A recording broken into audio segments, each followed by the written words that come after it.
and good afternoon, everyone. We are live here at Ballard Stadium getting ready for ODU against Western Kentucky. I'm Grayson McKinney with WKU Sports, and with me is Jake Lepkowski.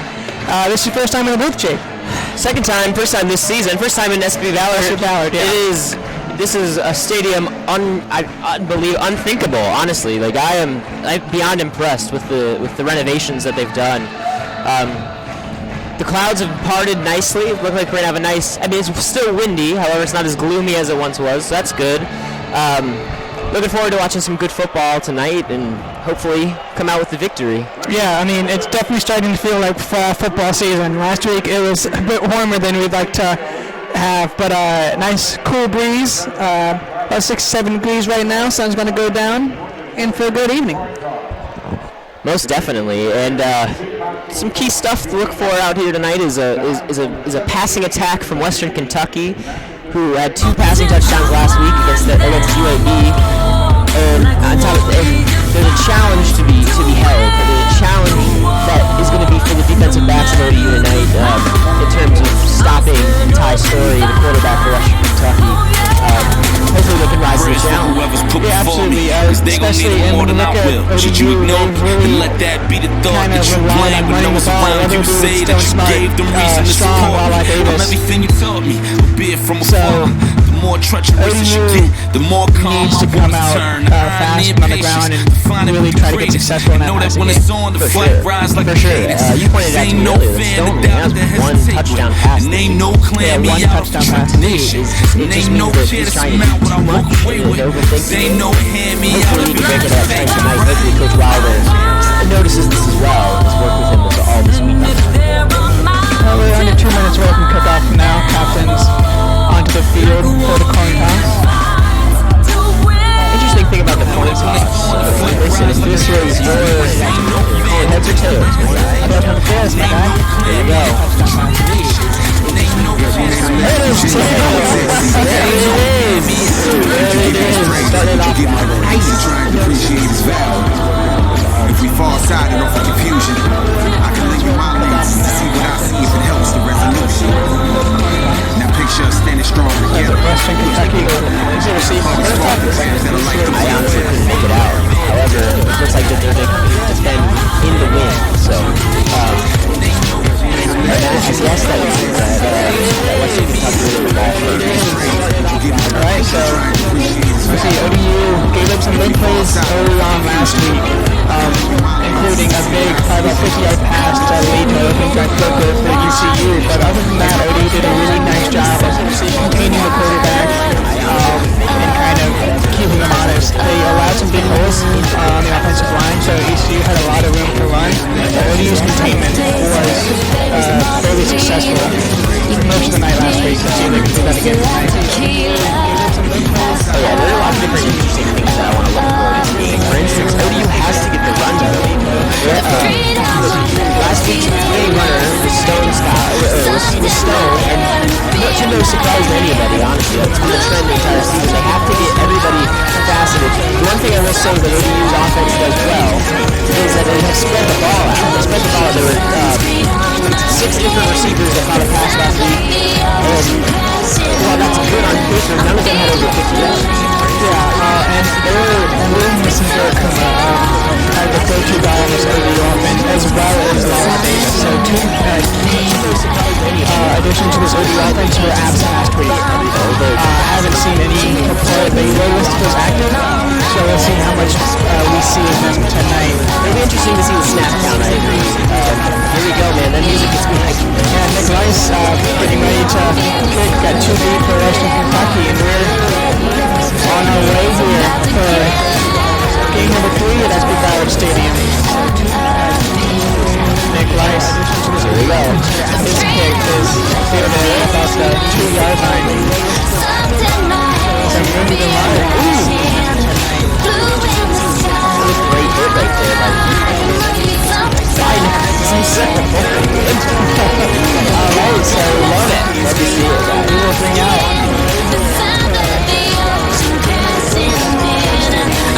first and 10, 28-yard for Western Kentucky.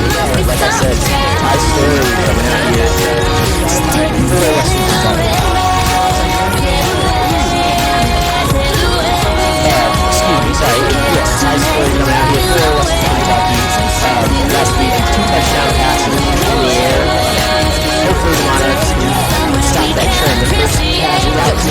to the left side, and it's brought down to the line of scrimmage. Maybe even lost a lot of that play. And there it is, ODU really quick, containing the ball, collapsing on the play. Nice stop, good start to the drive to finish kick to the Monarchs. Great tackle by Phil Denman on that one. Way to read the play. Second and 10 now for Western Kentucky.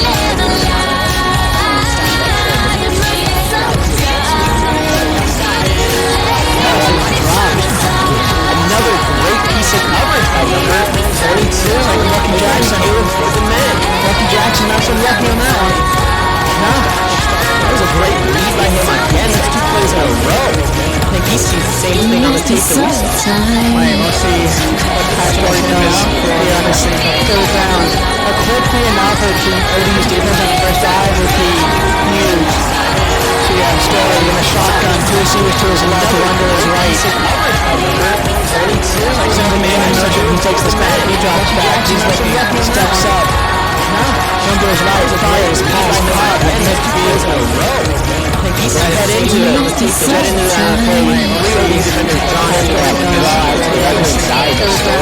Finds the guy at the 50-yard line. First things happen. First drive. Just motion on there. And Story was good in the pocket. To his right, to his left, 1 to his right, 7-man backfield. It's interesting. You got to imagine that. He takes the center and drops back. He steps up to start to prevent plays from that. One to his right, the players pass caught at midfield. Story in the shotgun, the lane into it. That's the same way. Into the receiver in the jet sweep. A little bit of a and missed. And got down across midfield. Motion on the 35. And Story was good in the pocket. To his right, to his left, 1 to his right, 7-man backfield. It's interesting. I think that's what man is doing. He takes the center and drops back. He steps up. Stop to prevent plays in a row. Then they go to a quick jet sweep. Story in the shotgun, the lane. They got the Monarchs in the middle. He gets the break. Into the receiver in the jet sweep. Second and 8 now. Story getting the second stretch inside.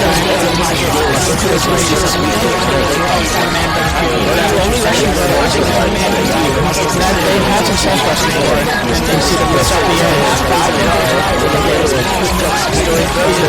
Smart decision. The Monarchs in the middle.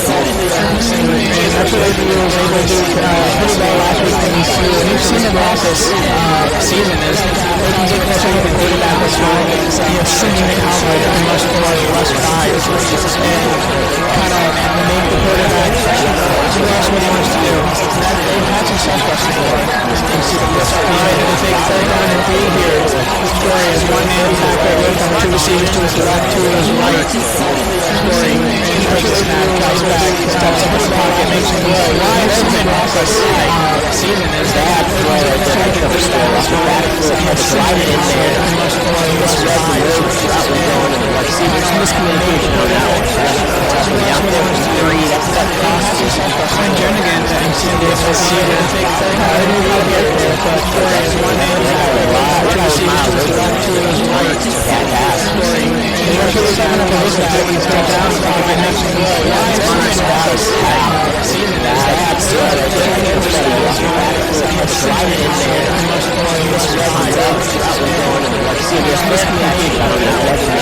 Down there was 3. That's that ODU and Jernigan takes a little bit of this. That's just how you wanted it, but ODU's eventually didn't surrender any point of keeping drive, and ODU's a team that's been known to start early touchdown. I know that's ran its mind this week, and didn't disappoint us over here. That reference that we were at TBA, he came out to 17 points.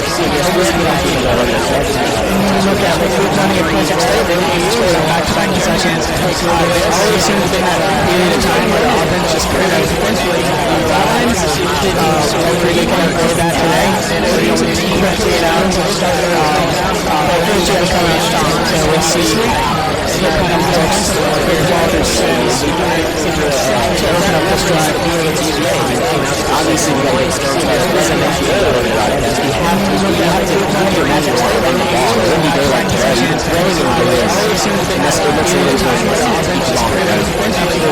Especially with, we've seen Eric Cruz kind of go out now, make some big receptions. Obviously, Geiger had a big touchdown pass back in the 88. We don't have Jonathan Duhart school anymore. There really isn't a go-to guy, third base, who knows when to that first down.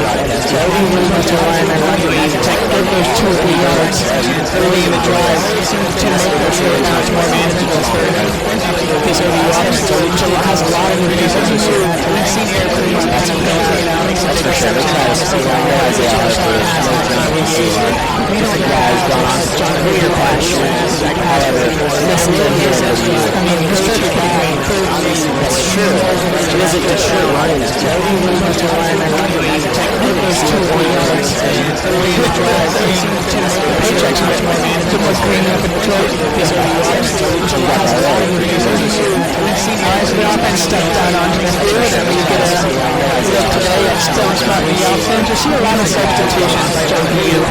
Almost every play you see a new running back or wide receiver coach come in, and I guess just a way of rotating guys in and out and keeping the defense off guard. At the same time, the technique is 2 or 4 yards. It's hard to get early in the drive. Exactly. Paychecks much more manageable. Shotgun, one receiver either side. Now it's just stepped out onto the field, and we get it was going to be to the left. Still smart the offense. Still on the safety. Robert Washington on the carry. Almost every play you see a new running back. There was a chance he broke that into some positive yards. I guess just a way of missed block that came on number 65. At the same time, the technique was just the first play of the game. I just played that pass slapped it. Fire on him also in the 1 going here. Shotgun, top seed number 1 in conference USA for the second down here, on the carry, sent to me into the ocean, he takes the snap. There's a chance he breaks that good up the middle. Nice little there. Missed block that came on view, number 65. It seems like Washington again on the carry. Decent run under the run players, and that's a positive yard. Fire on him also. Moving forward, boys, got a shotgun. Top seed number 1 in conference USA, unless it's a Steve draw, sorry, Steve Stone draw, but second down here. You'll definitely see stars like that on the field. Chance he breaks that good. Passing yards last week. Ball back. It seems like we got trips receivers to the left. One is recent out wide to the right. That's a positive yard. Really backing off the touchdown. Moving forward, boys. Got a shotgun. Does drop back in there. There's Twinchmark takes off and dives close to the first down. Looks like he did get it. It's a good little deception play by Ballard Stadium. It's not too deceptive play in the second quarter. It's that Einstein quote about insanity being so scary. Recent outlaws make that same result. It's a positive yard. That was a shoot the second time. In there, Twinchmark takes off and dives close to the first down. Looks like he did get it. It's a good little deception play by Ballard Stadium. 6 touchdown downs. First to the second quarter. Still, that's like the 20-yard line. And nice hold by Washington. Strong move by Washington. Getting a shoulder down to walk over. I think that was extra inches. That effort play, that's going to go a long way. Keep yourself toward the 5. Maybe you'll have a takes off and second and first down. Medium to short change. 6 touchdown downs. First to the still yet to see Martin drop back to pass. 20-yard line. I'm waiting. I'm nice hold over Washington. Strong move by Washington. We are in the midst of a change. That was extra inches. That effort play, that's going to go a long center. Keep yourself toward the 5. You have a second and first down. Pass is complete. Washington again. It's a little Tom Brady action, don't you think? Those little short dump passes to the running back. Brady's here to sprint the quick off 15 yards. I'm waiting on that right. I'm stoned. Yeah, absolutely. He had a defender in his face. Kept his composure. Just put a load on to his left, dump off to Washington. Washington's been a really big part of the offense for us today. Big slip on the offense. Pass is complete. Washington again. Going along with that Tom Brady guys. Short dump passes to the running back. Brady's here to sprint the quick off 15 yards. Ballard Davis back after missing last week. He's just a really defender in his face. Ballard Davis, he gets ahead of steam. He was just right down the middle. Washington, they can be tough to him now. Big part of that. That was a strong run. there's a high hit the ball high, definitely moves going to make some contact on that jaw play, and he's able to pull 3 yards out of it. 200 shot down. I like the idea of Bobby Wilder has. As long as you get positive about it, you can time off the clock, and he's just got to be positive. On his face right now, he's on strong. He has a nice throw down. That's however, Stone's immediately going to make some contact on that jaw play. Interesting to see, you see Western Kentucky defenders playing back from the receivers.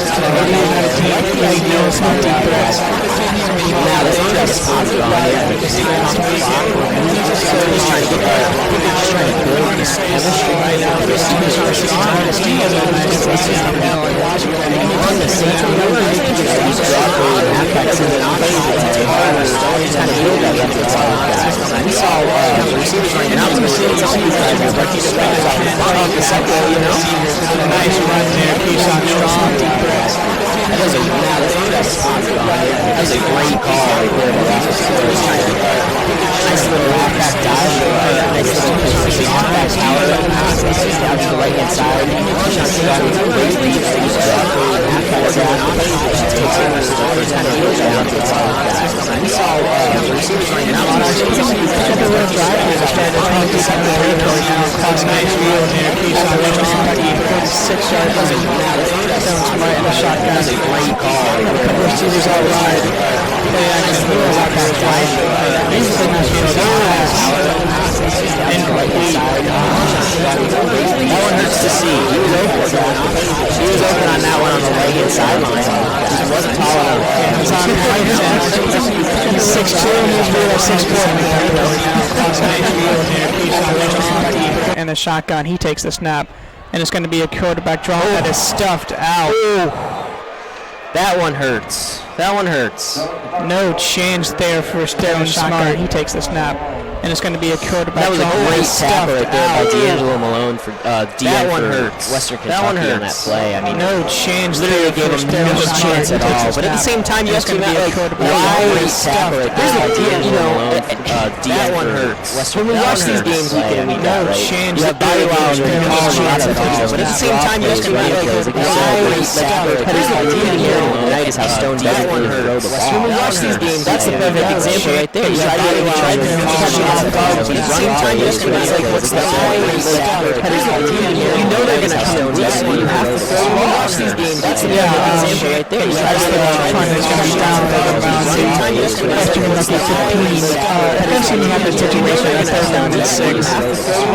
You have to, Western Kentucky kind of dropping the front. It's going to come down. It's back in the box. There's nothing there, especially up the middle where you have the situation where there's no chance. Exactly. There's no reason you can't throw Patterson 5 and out. It's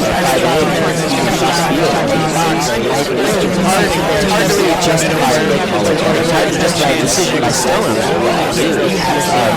Receivers were there. He just committed to that run immediately. Didn't even look at any options.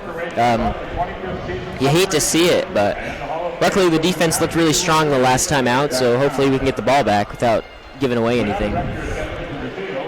And we have 6:13 left to go here in the first quarter. We're going to take a short break before the next offensive drive. Jacob Bukowski, Grace McKinney with WODU Sports, the heartbeat of Old Dominion. The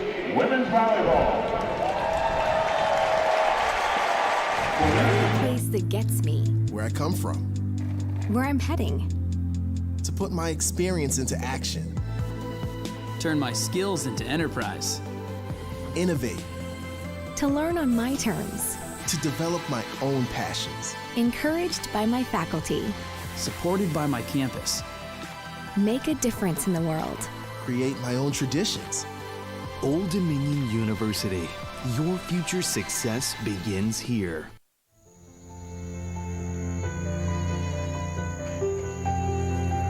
Our solution, preserving environments like this and creating energy alternatives by turning algae into biodiesel and green fertilizer. Visionary research at Old Dominion University is solving pressing challenges in healthcare, defense, renewable energy, the environment, and other critical fields. My solution, keeping our environment and our economy healthy by working with shipping companies to prevent invasive species from entering our nation's waterways. Our solution, treating cancer, healing wounds, and preventing disease by using bioelectric technologies. Partnerships with business, industry, and government in areas like modeling and simulation are creating... All right, and we are back here. Western Kentucky starting their second offensive drive. It was a decent punt, by the way. Western Kentucky starting at their own 6-yard line. Story. Ooh. Little handoff there. No chance on that one. The Monarchs, good job to clog that gap. And that's what ODU does. They, even losing a guy like O'Shane Zimenez, who is doing things in New York right now. Defensively, a lot of new names on this defensive line, but they're still able to get pressure. You'll see some holes in the offensive line open up, but even just rushing 4, rushing 5, ODU can contain the quarterback. This time they rush 5 on that one. Almost got Story. No. Yes! Oh, yes! And that's a pick. What a play by ODU defense. You see Story was able to get out of the pocket and roll out to his left, and he had a man down. Harold Blackman with a great read on that But the safety just coming in, read that all the way, no chance. A bit underthrown by Story, and Blackman right there. That was a dangerous throw right there by Story. Very, very, very, very costly of that team now. Now ODU's in the red zone. Yeah, it looks to me like it's batted down and then kind of like Kansas City last weekend where they kind of just shoveled it off. It just looked like maybe he didn't see the safety back there. That was... Oh, no, yeah, he definitely was fooled on the defense, but... Like, no, I'm saying watch this right here. Yeah. So it's not even Harrell that makes the catch. It gets batted down into his hands by Calvin Bruton on that one. So it was great play from the safeties for the Monarchs. You're exactly right, but now Stone Smart has it in the red zone. He gives to Washington, spins at the line, and that is stopped for no gain. Tried to hit the circle button on that one, but to no avail, man. No avail. And we will have second down. And this is something that ODU has to be frustrated about last week, as they could get down into the red zone, and they saw one drive get backed up, had to set up for a field goal, another turnover at the goal line. So you really have to take advantage of these opportunities the defense gives you. Couldn't agree more with that one. I mean, they just gave you, it's kind of like free throws in basketball, man. It's free money. Like, you just got this clutch interception. You're in the red zone. You have to come away with points, and obviously 3 is okay, but we're looking for 6. Stone Smart off to Washington, but there's a flag. Washington runs his way. There's a flag. I think this one's coming back, boys. Yep, we got holding. That one hurts. And we'll back it up. Oh, and that one's on number 65, Cameron Muller again. Not a good start for Muller, man. Not a good start for the tackle. And that's just what you cannot do. You have a wide open lane. I mean, maybe there's a reason you had a lane in the end zone off that hold. Yeah. But and ODU will back it up and have a long 3rd down and 21. So after all that momentum the defense gives you, if you don't convert here, you have to settle for a long field goal. Smart in a shotgun. Gabe is just going to be to Strong. He's dancing around in the backfield. Strong cuts up the middle and gets back to about the line of scrimmage. There's a little LaShawn McCoy-esque to the same kind of result. Run to one pylon just to come all the way back. It's all good, though. I mean, looking at 3rd and 20 now for the Monarchs. See what kind of play call Coach Wilder comes out here. Do you just try to get a chunk of this back to make the field goal attempt easier, or do you try to take a shot here? How much do you trust Nick Rice?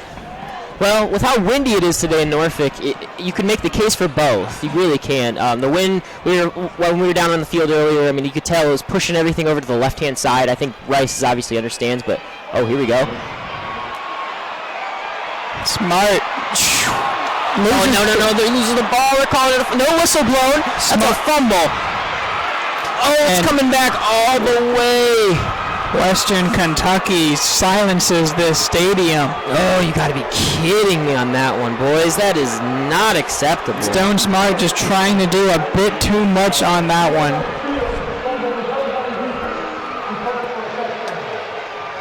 And the officials are calling that a Western Kentucky touchdown. That was awful play right there by Stone. We saw Stone kind of get out of the pocket, low to his left, and when he tried to spin backwards, defender was right there. It's like number 50, Ricky Barber for Western Kentucky on that one. I just don't understand. Like, if they're in the backfield coming for you, you're in field goal range, just go down. Just go down. And that's exactly what ODU did last week. We saw a big turnover, and Wilder seems to want to review. So we will review. I guess we're looking to see maybe the ball was down, or maybe Wilder thinks that his knee touched the ground before the ball comes out. We'll see what the replay says, but ultimately, I mean, this is crucial right here. We'll see if we can get a good look at it on the video board. Here's the replay now from the board. Right there, Stone gets his first contact, trips up, and then he gets hit again. It looks like he's on the back. It looks like he's on his back. It doesn't look like he's down. That's a really tough angle, though. That is a weird angle. We can't really see it because of the score icons under there, but maybe now.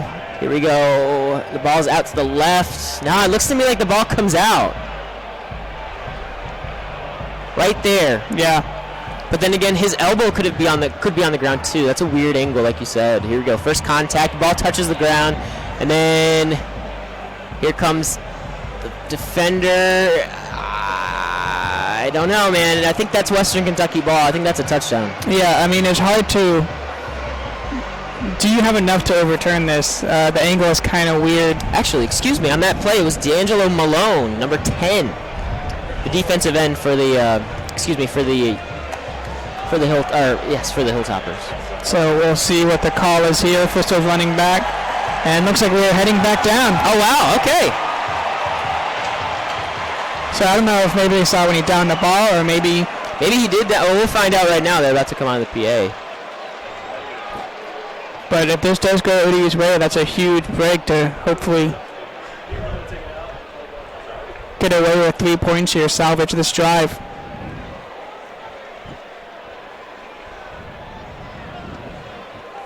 Got to feel good for Bobby Wilder, though, not to give up that kind of a play. But at the same time, you got to talk to Stone on the sideline, and you got to mention him. You got to say, like, hey, look, we got to get our heads back in the game, because right now that play was unacceptable.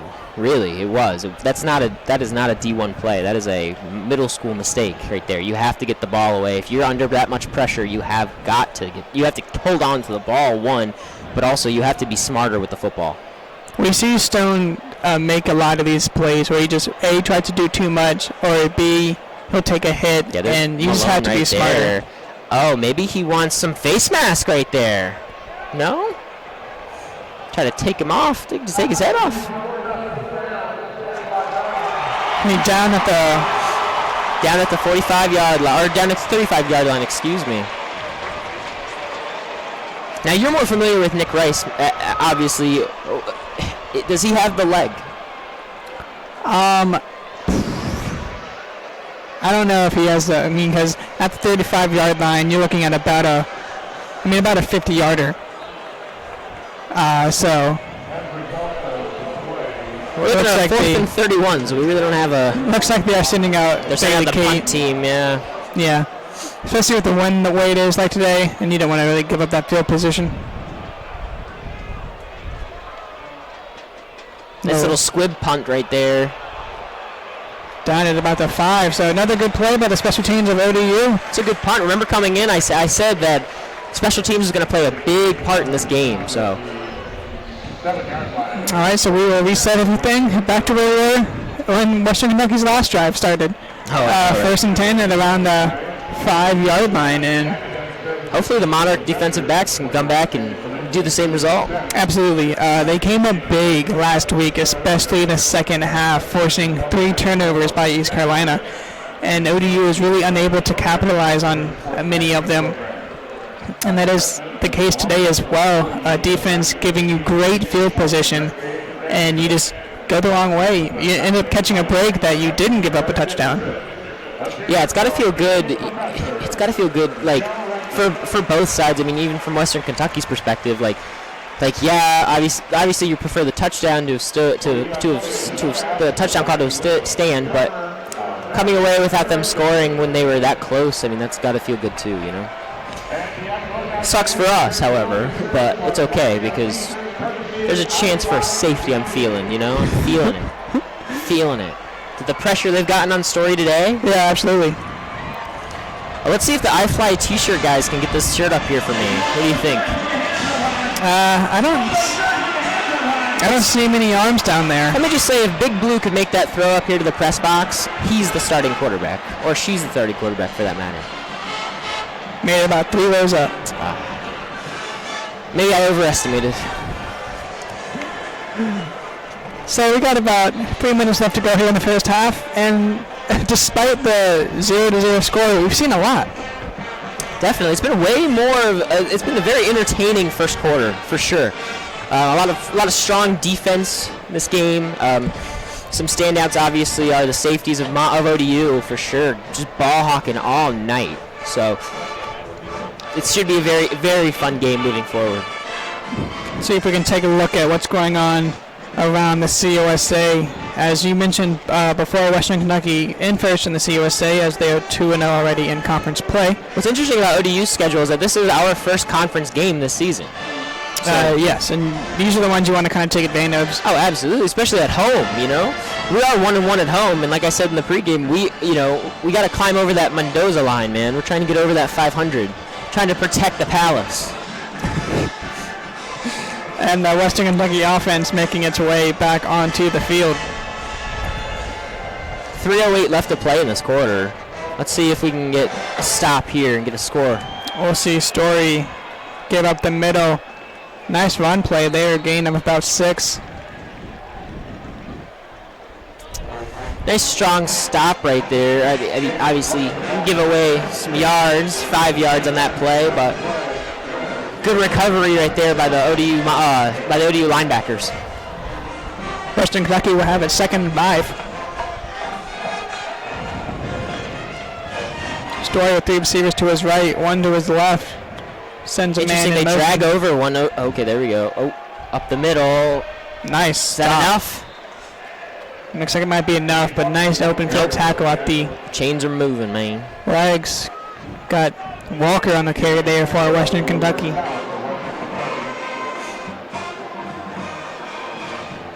Not good. I think maybe they're too excited after that interception. Maybe the defense is looking a little winded. Yeah, I mean, they didn't have a lot of time on the sideline after what ODU came out and did on offense to respond. But we're approaching 2 minutes left to go in this first quarter. Western Kentucky is still on the 15-yard line as Story drops back. He takes a shot downfield. Oh, almost there for the second one. He got up on that play. Yes, most certainly. And that is number 3, Jordan Young, who had a hand on it.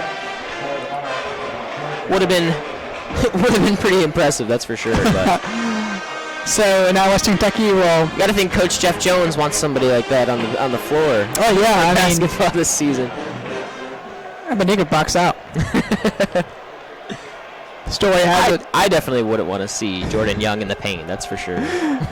Story has it 2nd and 10 for Western Kentucky. He's making some changes at the line. He takes a snap, handoff, met by 2 Monarchs. And the ball might have come out. Oh, we got some fighting down there. We got a pile. Number 23 for the Monarchs, Geronda Hall comes away with it. Geronda Hall had a huge game last week, making play after play, and there he is again.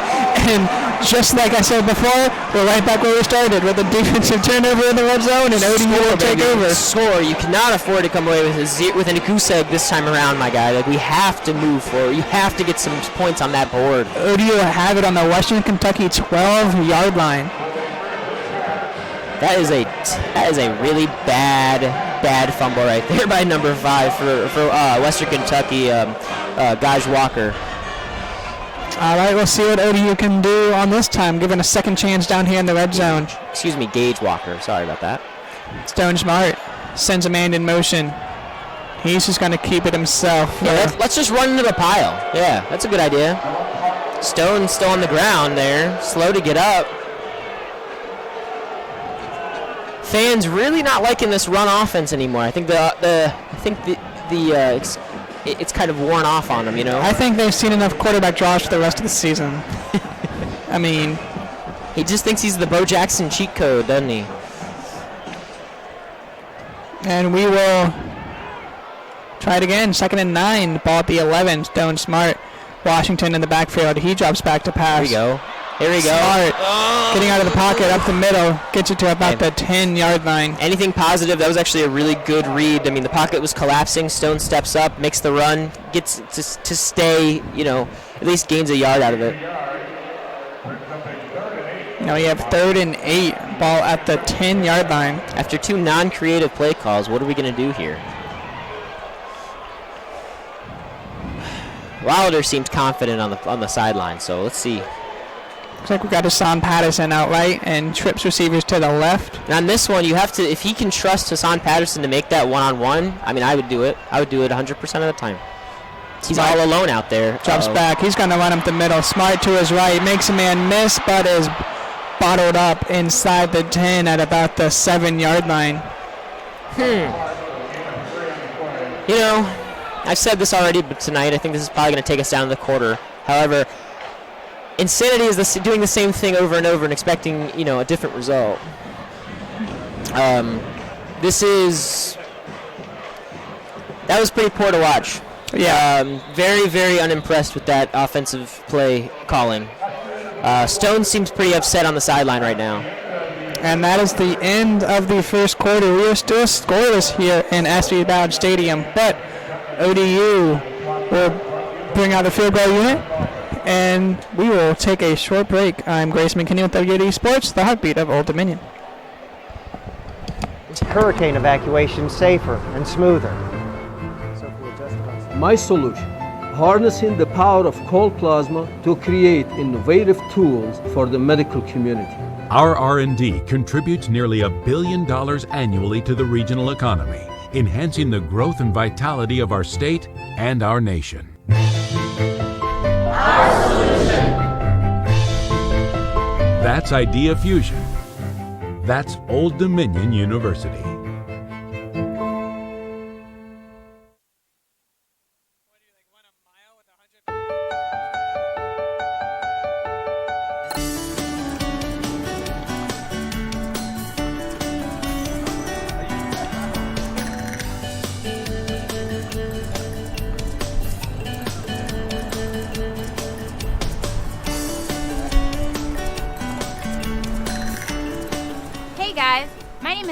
I'm a criminal justice and political science major from Hampton, Virginia.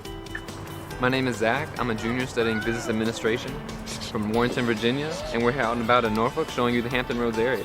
Right now, we're in front of the Chrysler Museum of Arts. Believe me, there's plenty of things to do here in Norfolk and in the Hampton Roads area. Oh, absolutely.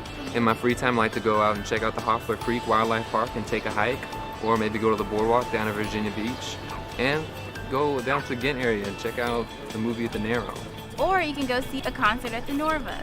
But for me, I like to go shopping, so I'll visit the various malls, maybe MacArthur or Granby Street. And on a beautiful day like today, I like to go out and check out the Norfolk Zoo because ODU students get in for free, or maybe head out to Busch Gardens in the Colonial Williamsburg area. Yeah, I like Jamestown and Yorktown. So we hope to see you around. Thank you for stopping by.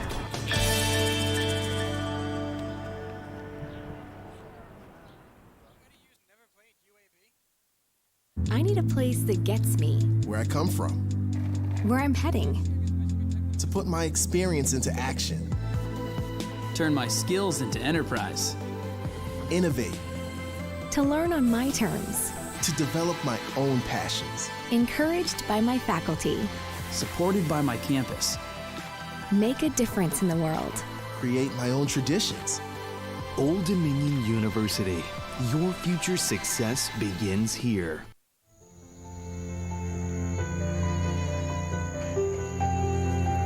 Our solution, preserving environments like this and creating energy alternatives by turning algae into biodiesel and green fertilizer. Visionary research at Old Dominion University is solving pressing challenges in healthcare, defense, renewable energy, the environment, and other critical fields. My solution? Keeping our environment and our economy healthy by working with shipping companies to prevent invasive species from entering our nation. All right, we're back here for Nick Rice's 29-yard field goal attempt, trying to put ODU on top in this one. Hold is good, kick is up. And that one is good. Drilled right in there, too. Like I said, we're not coming away with that goose egg like we did last time around, so. Yeah, just like that, ODU has their first lead of the game and the first points of the game. Yeah, good kick right there by Nick Rice. So on defense, ODU has come away with 2 huge possessions deep in Western Kentucky territory. You gotta hope they can just, obviously you don't expect a turnover every drive, but to kind of keep the pressure on and just continue rolling like they already are. Definitely. I mean, we got to think about it like you have Western Kentucky against the wall right now. They've turned the ball over twice. Like this ODU defense is tenacious. They're always after it. That's for sure. And Ty's story is just he seems frazzled. He really does. He seems frazzled, and I think the offense is taking shape along with that leadership. And it's very interesting to watch from that perspective of how, honestly, mentally draining the Monarch defense has been with how tenacious they are. Looks like Nick Rice on to kick off for ODU following the field goal. That kick is sitting in the air, and it'll be fielded at about the 5-yard line, so room for a return. Oh, big hit. Good hit right there.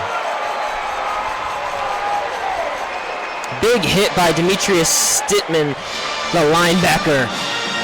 And Western Kentucky will start it at the 20-yard line. Because that's the play. Kick it before they have to return it, but keep them behind the 25. Yeah, I mean, that's the name of the game. Less yards possible. And Story will bring his offense back out onto the field. He has 2 receivers to his right and 1 to his left in the shotgun. Takes the snap, quick throw to the right, screen. That is good for a gain of about 3. And that quick snap right there by Western Kentucky really seemed to catch the Monarchs off guard. I don't know if you saw that, but a lot of them weren't set in their technique. You know, they weren't down in the set position. A lot of them were upright already. It was very kind of strange to see that play out. Absolutely, and I mean they were able to turn that into a nice little gain of 3, just to something to get the offense going. As Story has 2 receivers to either side, he steps back, looking right, pass is caught for a first down. Yeah, and on that catch, that's number 7, Ja'Cour Pearson, who had nearly 100 yards last week against UAB. He was one of the guys that I wanted to kind of point out and highlight earlier for Western Kentucky's offense. I mean, obviously their best receiver, given what we saw last week, one of Ty Story's go-to guys on Got the baseball offense. on the mind? Yeah, I don't know what's going on. Yanks are on, man, you know. Looks like we will get a timeout. So far this game, I've seen a lot of action, a lot of turnovers, and it's 3-0. So it's not sort of excitement like we saw last year, but definitely not the game we saw against Western Kentucky last year. Oh yeah, well why don't we dive into that a little bit more? What did you see from that game last year, if you can recall? So if you remember last year, ODU got their first win against Western Kentucky in program history on a game-winning field goal, score of 37-34. But what was interesting about that game was ODU won on 3 untimed downs between penalties, and that was really exciting. So unless something starts to pick up here, we might not be heading in that direction score-wise, but excitement-wise, we've seen a good football game today. Yeah, this is what we like to call a Mike Wilbon game, where it's just straight-up defense. I mean, that's been the highlight so far for both teams. Story. Handoff now over to number 5, Gage Walker. Same guy that fumbled there earlier. This time he was able to hold on to it. didn't receive quite as big of a hit as he saw last time for that fumble. Western Kentucky doesn't seem to have any sense of urgency despite giving up those 3 points. Like, the offense seems pretty, like earlier we were talking about how frazzled they are. It seems like they've kind of calmed themselves down a little bit. Another handoff over to Walker now. Great run right there by him. He picks up another first down. So Western Kentucky putting together some plays and approaching midfield after starting deep. Yeah, and to highlight that run, I mean, Walker with a good bounce out to the right-hand side.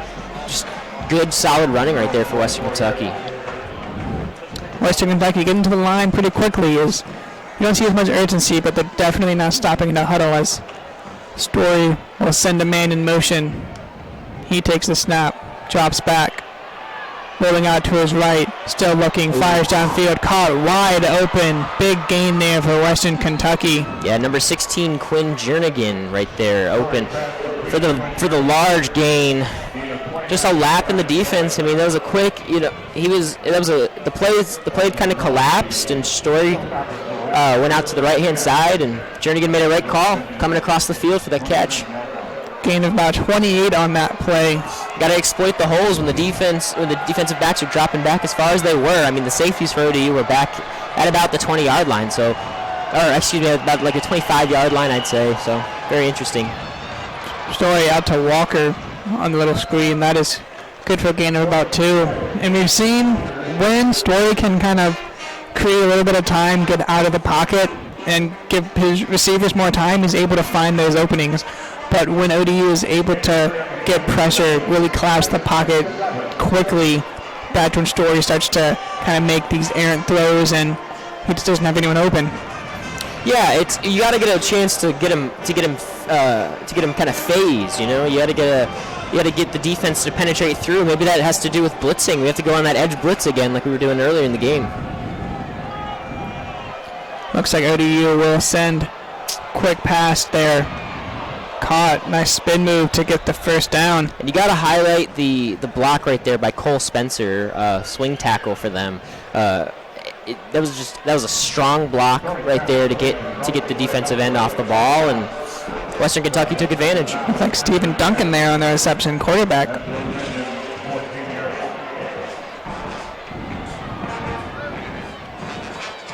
Ty Story getting calls from the sideline. He is by himself. 3 receivers to his right, 2 to his left. He drops back to pass. Quick throw over to the right. That is caught, but quickly stuffed. That's Pearson on that reception, so I don't think that maybe a yard on that one, I'd say. That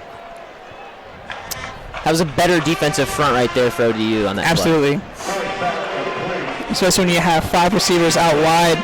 It's a lot of field to cover if you are the defense able to really collapse in on that little dump off. Shout out to Pearson for for spin moving into his own guy.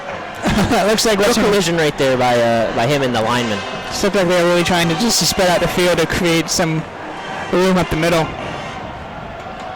Story now sends a man in motion, takes the snap, and he drops back. Looks to his right, passes caught, big hit. That is a great hit right there by number 23. Geronda Hall. There he is again. Geronda Hall, big name on the defense last season as well. Absolutely. So really stepping up to be that guy in the backfield, be that go-to shutdown guy.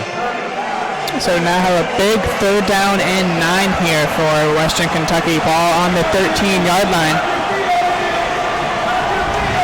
Sideline asking for noise from this crowd here at SB Ballard Stadium. Story in the shotgun sends his running back in motion. He takes a snap, looks to his left, looks to his right, steps up, fires, incomplete. Good defense right there by the safety. Good read by Bruton on that one.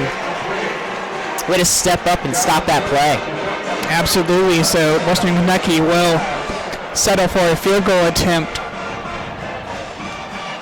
Try to knock this thing up, but if you're ODU, you allowed a big drive, but a nice big stop in the red zone. Yeah, they're looking at about a 25-yard field goal right now. So here's Western Kentucky. But the way the offense was going, it could have been worse. It could have been 6 instead of this 3 potentially. Kicking it from the 21, so 30-yard, 1-yard attempt is up. A little bit to the left on that kick, but it's still good. So we got ourselves a tie ball game, 3-3 now with 9:42 left to play in the second quarter. All right, so now it's ODU's turn to answer. Yeah, and a little news from Conference USA. The only other Conference USA game today so far that's been finished and played was Middle Tennessee beat Marshall today. I believe it was 24-13. What do you think Bobby Wilder's telling the guys right now? I think he's drawing up some sort of QB draw. Sticking with the same formula. No, if you're on the sideline right now, you're Coach Wilder, you just have to tell him, defense is doing its job. You can't really ask for a better performance so far, getting those 2 big turnovers. Now offense, you have to move the ball. You have to see Stone Smart kind of try to work the ball downfield, eat up some big chunks of yards, and you have to take advantage of what your defense is giving you. They're doing their job. It's kind of time to do yours. There's still a lot of football that you play. You don't have to necessarily change your game plan. You can still play ODU football, but ODU has a tendency of really just going stagnant on offense for an extended period of time, and it's killed them in multiple games this year. I think part of that has to do with the lack of creativity we've seen in the routes we've seen. Like a lot of the time, quarterbacks' go-to options are a lot of these in plays, receivers going in and cross field, but we haven't seen a lot of that, at least from my perspective. What Stone, he's just been getting pressured a lot so far, and with them getting in this rhythm, this unhealthy rhythm of these run plays and halfback draws and QB draws up the middle, it's hard to kind of unclog that middle for those more effective routes.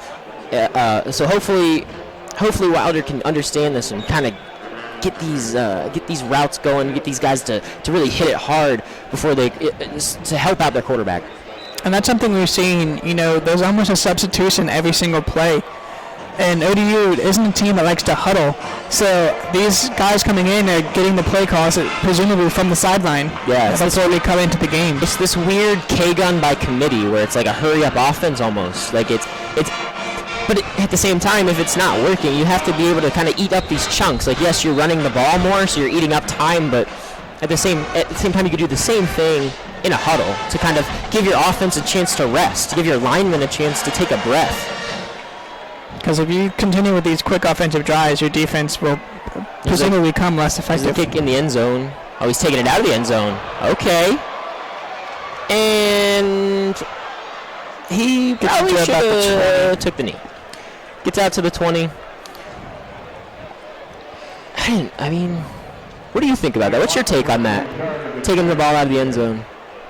Obviously you'd like the extra 6 yards, but maybe trying to make something happen. You saw last week ODU had some really good special teams returns, so maybe trying to get Lightning to strike twice. That's true. I guess I could see that. However, but about 3 yards deep into the end zone, yeah, and then you just take the free 25. Right. That's just makes sense. If anything, now you're starting 5 yards back to where you got them, but we'll see if it comes back to bite him. So now he's Smart alone in the backfield, shotgun, sends a man in motion. He's going to roll out to his left, firing downfield, pass caught. It's like Geiger on that play. Yeah, Geiger. That was a good route right there by him, coming out starting from the inside, 5 and out to the sideline, and able to make the grab. We saw him pregame running those kind of routes, and that's when I was saying, wow, that's real crisp by him.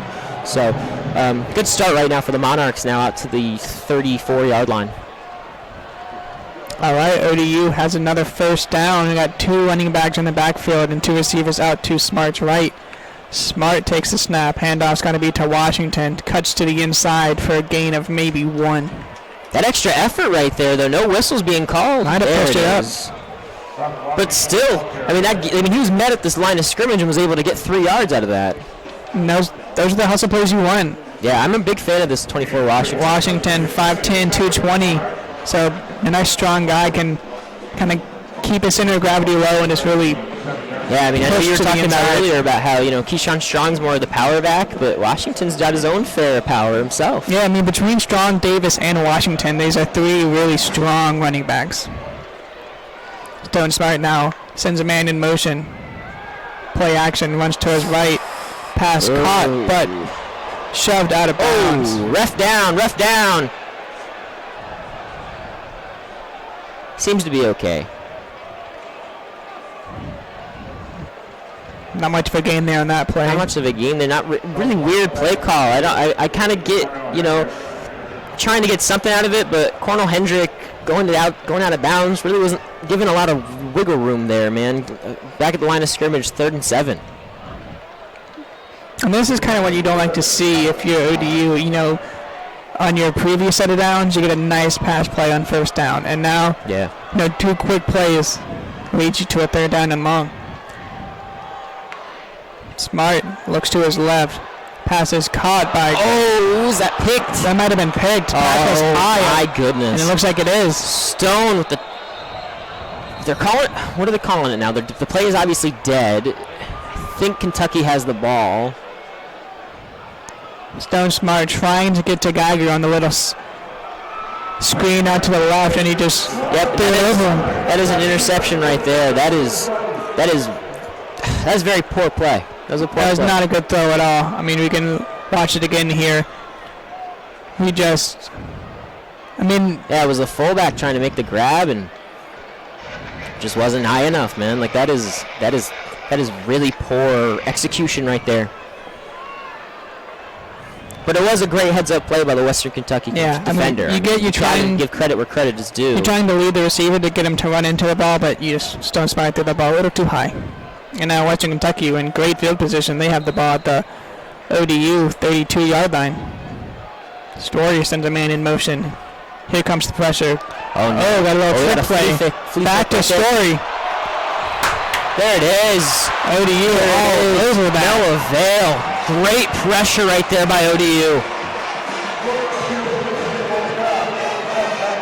It was ruled as a forward pass, but you might want to. I don't know about that one. Wilder might be inclined to maybe look at that one again, man. That one seemed to be I don't know. That was a weird play call by Western Kentucky. I can appreciate those kind of flea flick plays, but kind of strange there, Especially in this situation, you have a 1st and 10 on the 32-yard line. Yeah, but great pressure again by the defense. Another quick completion. That one to Pearson. For no gain? Maybe a yard?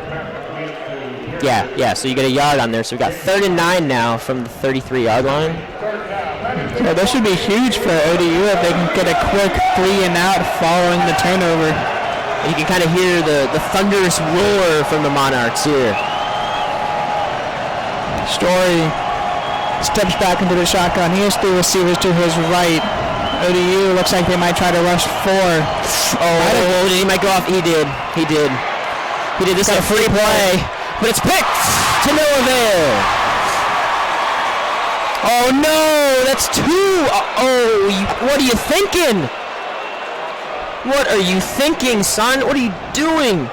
Keon White, the defensive end for ODU, not only did he start the play off sides, he ends up hitting Ty Story after the play. In a close game like this, those are the. What are you thinking, dude? Those are the plays that'll make a coach's hair fall out. That's some bonehead stuff, man. That play, I guess it was a free play, but it wasn't going anywhere. It was obviously picked, and that wasn't even close. I mean, obvious. It was obvious roughing the pass, unnecessary roughness right there, and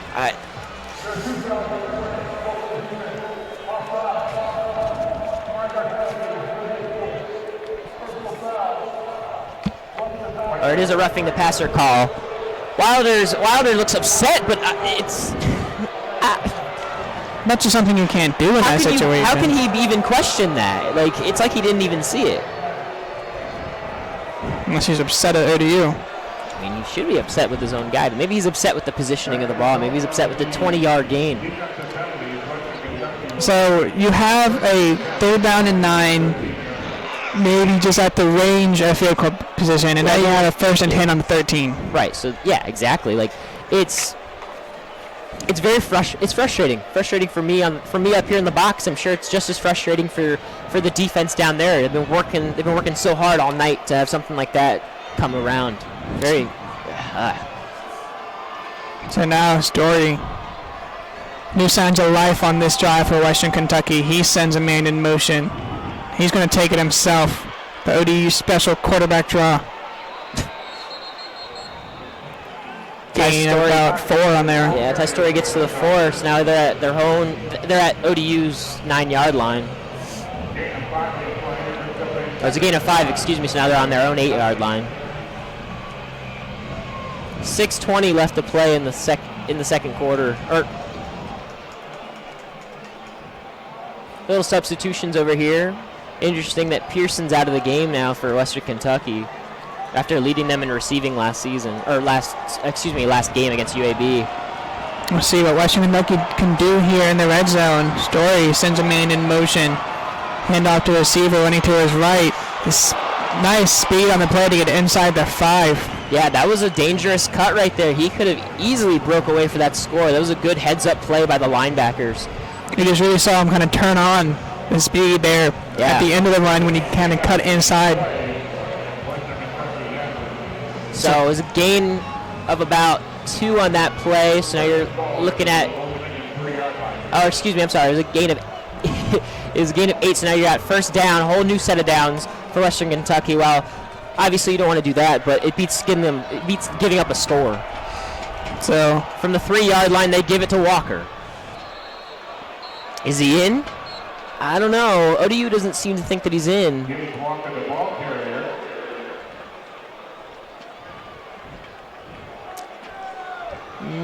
Looks a little ticky-tacky for me. No, they're saying that he did not get in. He got a gain of 2 on that one. So you got 2nd and goal from the 1-yard line.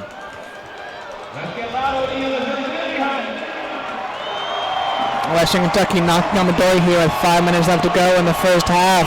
It's looking to me like it's a little, looking like it might be a little QB draw here. Yeah, got the I formation, one receiver out to his left. That's a Walker who walks into the end zone for Western Kentucky.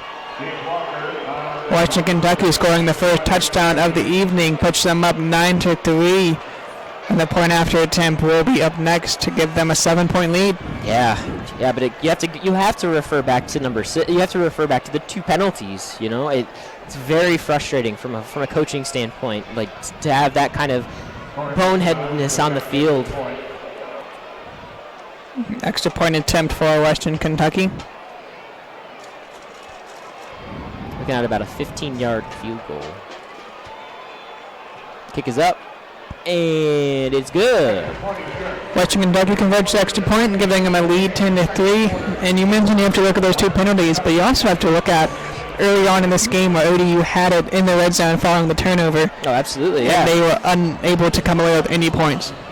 Yeah, and that just goes to the uncreative play calling of the offensive staff. Like you have to be able to capitalize on those situations, and a run-heavy offense isn't the way to do it.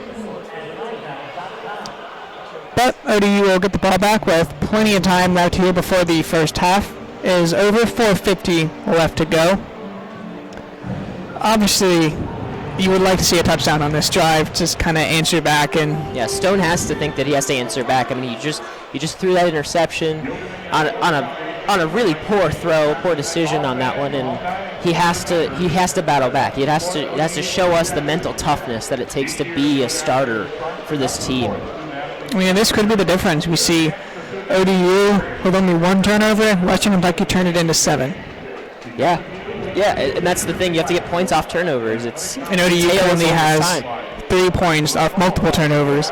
Just could come back to bite them. Exactly. I mean, their red zone efficiency is less than 50% this game. I mean, it's down in 33% for the day. They have to be better. It has to be better execution from all ends, not just the halfbacks, not just Stone, from the receivers, from the offensive line. Like I've mentioned his name a couple times, but 65 Cameron Mueller. I mean, he's been a kind of a weak point right there on the line. So got to get better on all fronts for the offense.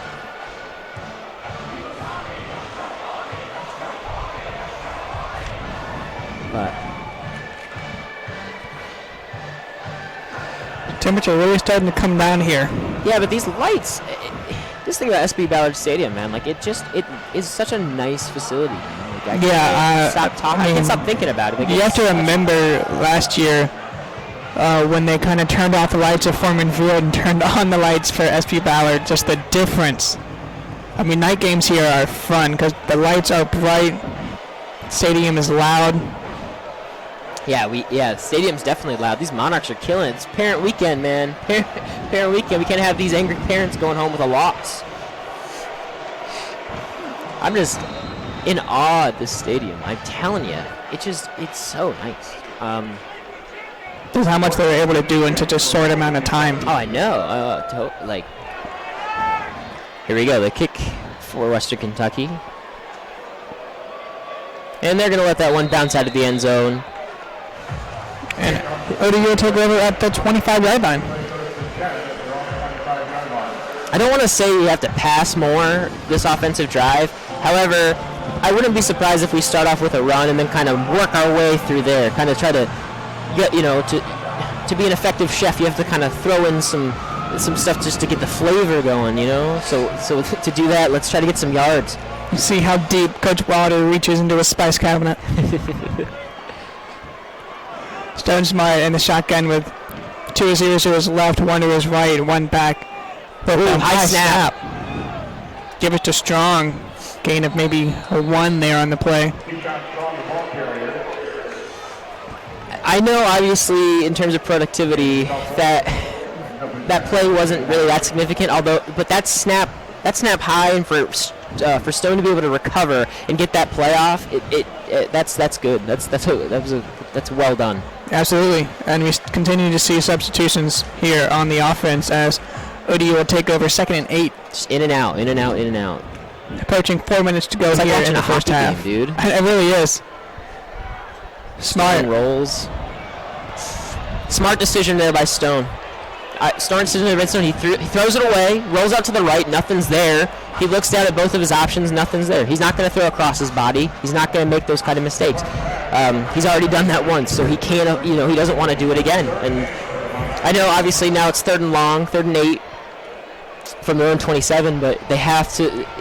There was nothing there. You really have to know what situation you are in. You have an extra down, and you can't afford giving up another mistake while you're on your own 27-yard line at this point in the game. Smart has it in the shotgun. 3 receivers to his right. And they run play to Strong. Going to give it up. Nice of a gain there by Strong, but not enough.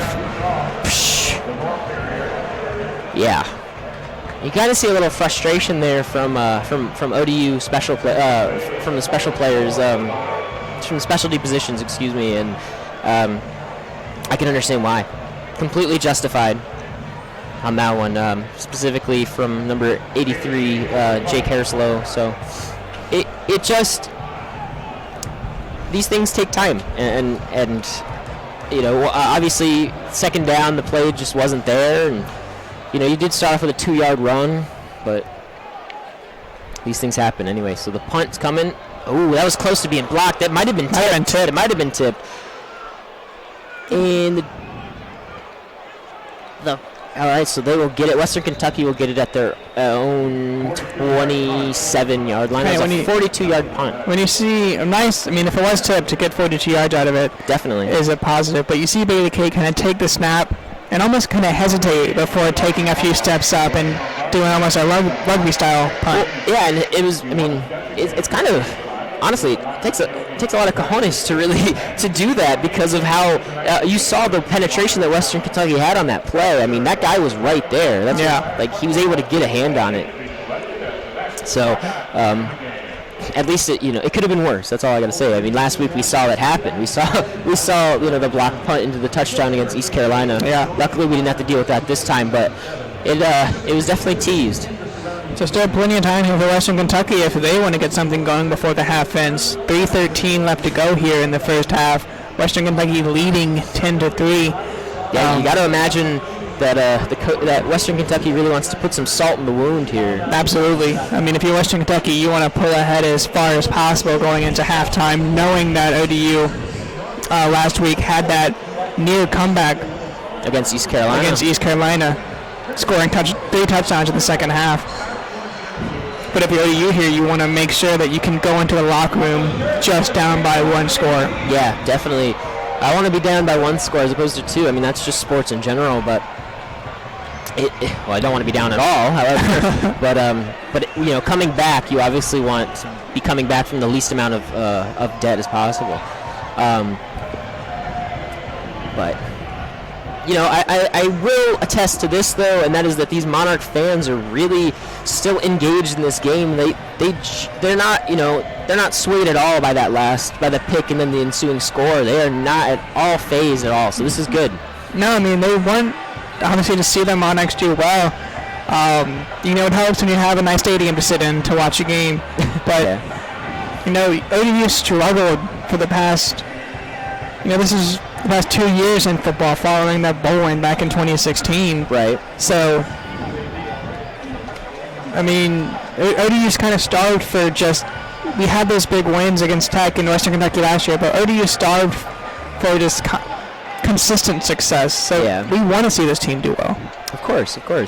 And I think the program itself. Oh, here we go. Handoff right here from Story to Walker. I want to say gains about 5 on that play.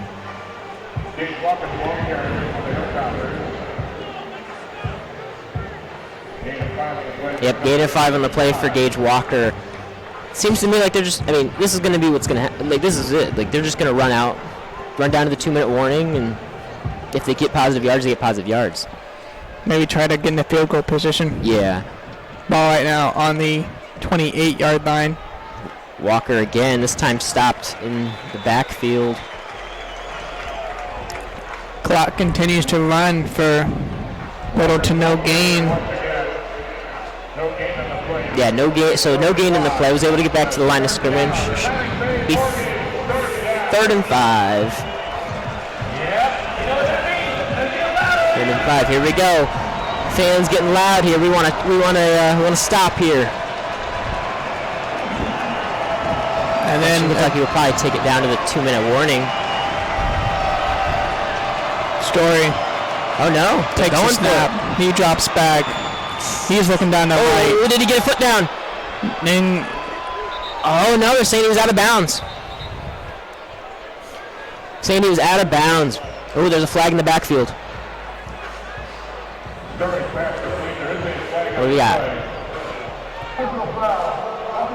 Oh, and it's a roughing the passer call on number 3, Jordan Young. That's just, again, something you can't do. Ooh, these mistakes are costing the Monarchs, man. Goodness. 1st and 10 now. The ball will be moved over to the ODU 35-yard line. Whole new set of downs. Story has it. Oh, another free play coming for Western Kentucky. And he just launches it up. Luckily, it doesn't seem like Story has the arm strength to get to the end zone. But goodness, man, he was able to draw the defense off sides. 5 yards. Be 1st and 5 now. This is back-to-back drives where just silly mistakes, penalty-wise, on the defense has cost them. And it was Juwan Ross that jumped off sides, number 52, the defensive tackle for the Monarchs. And the run now is to Walker. He finds a hole and takes advantage. 1st down. Able to make a man miss. Nice cut there to the left. And they will spot the ball at the 20-yard line to move the change. So Western Kentucky entering the red zone again this drive. Not a good thing right now. This defense came out really hot. They're definitely winded. They have to be winded. Absolutely. You know, these 4 and outs just aren't cutting it. Story now.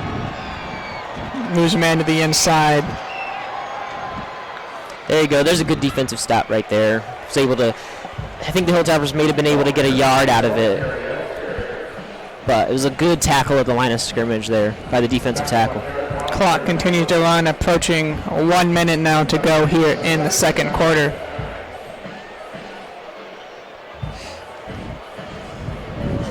So, with 2 timeouts, it looks like Western Kentucky might just be playing for a field goal. Well, we may see them take a couple shots to the end zone here. They have a couple downs to work with. Yeah, they got it's an empty backfield right now, so we got 5 wideouts, got 3 over to the right-hand side, 20 yards out. Ooh, we got 1 coming in for a jet sweep. Nope, doesn't take it. Instead, it's a screen play to number 11 for them, Lucky Jackson.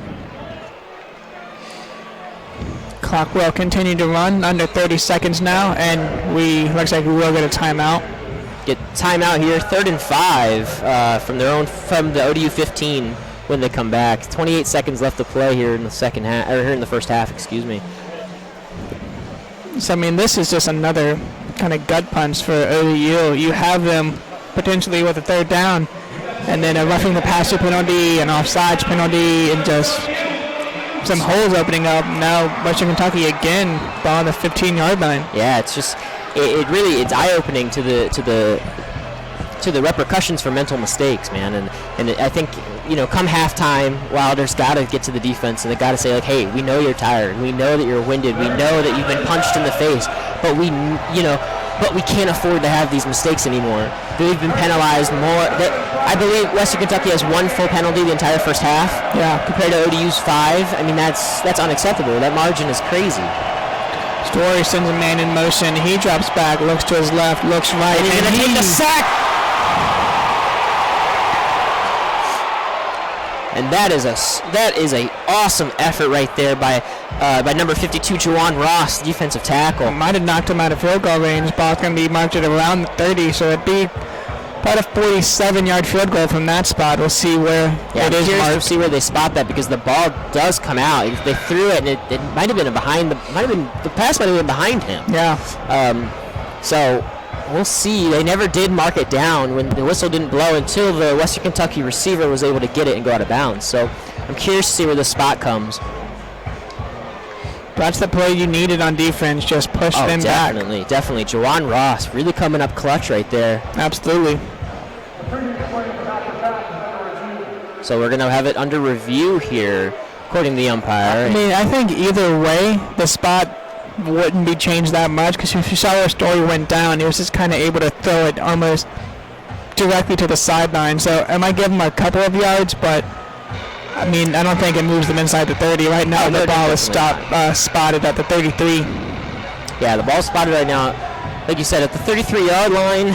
I don't know. Like, I was watching Western Kentucky's kicker take some practices before the game and whatnot, and wasn't really impressed with what I saw. But now that the sun has gone down, it seems to be a little more windy than it was earlier today. So be a very not necessarily risky, but it'll be a much more challenging kick. So this absolutely would be all of 50 yards from the 33 yard line. So I mean, I don't know if you might want to give it a shot. It's the end of the half. Well, yeah, I mean, you have to give it. If you're Western Kentucky, you have to give it a shot. You can't not do it. But overall, it'll be interesting to see whether or not the kicker has the leg. You know. The referees are now conferencing.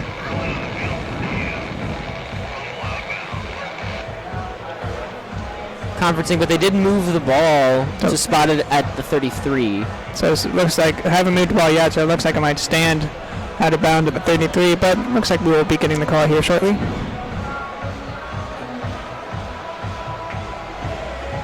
Hope so. I don't really know. This seems pretty cut and dry. It's taking a while. Yeah, don't you think?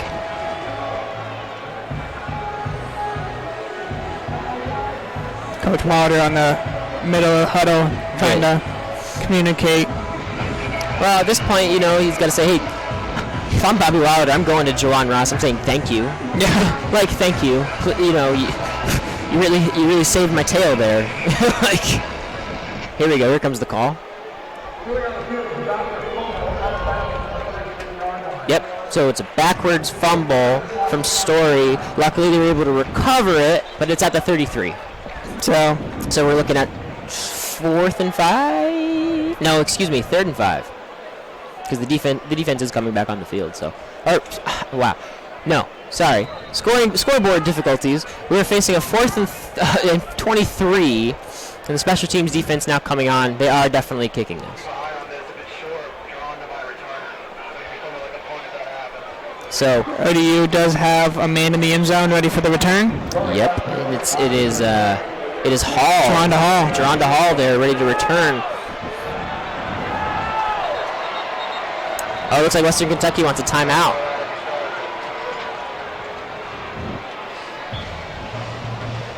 So this is a big kick. Oh yeah, definitely. It's not necessarily icing his own kicker, but it's kind of seems that way a little bit. Kind of interesting call there for the timeout. But I mean, it's 4th and 23. He's not going for it. I don't understand this conference, but hopefully it'll be a short one. As we are on our way into the locker room for halftime. Currently, Western Kentucky on top, 10-3. We're waiting about a 50-yard field goal attempt from Western Kentucky. And teams are making their way back on. Oh, he wanted to challenge that? What? Okay. All right, so took a timeout to kind of repeat what we already knew. Maybe they were looking at the spot, trying to give him some extra room, but... I mean, admirable, but foolish. Western Kentucky still looking at the same... Looks like it's going to be 51. The holders placed now right at the 41-yard line. So we'll be looking at a 51-yard attempt. Geronda Hall in the backfield. Kick is up. It's up, and it's wide left. No good. Wide left. I told you earlier today the wind was pushing everything to the left side. Looks like he might have had the leg for it, just didn't poor execution on that one. I mean, just got to go a little bit more to the right on that release, but hey, better off for the Monarchs. Absolutely. I would imagine looks like we're just going to see a knee down here and send it into the locker room. 14 seconds left to go. Yeah. A betting man would do that. That's for sure. But team starting to kind of make their way that way. Yeah, they're in the victory formation. Fans seem a little peeved about this decision, though. Maybe we wanted a little bit more courage from Bobby Wilder and the crew. But regardless, that'll take us to the half. I mean, 10-3, manageable comeback. Absolutely. Manageable. I mean, especially, like I mentioned, we saw 3 touchdowns in the second half last week. So you can repeat that again. Exactly. Yeah, and it's interesting because in the pregame we were talking about how ODU starts hot. Yeah. And in this game it's actually been the opposite narrative, where the defense started out hot and the offense was kind of stagnant, and it has been stagnant pretty much in the first half. And hopefully Bobby Wilder and the crew can kind of figure it out, go back, confer, and come back out and score some points. Absolutely. Obviously, team has a lot to talk about in the locker room.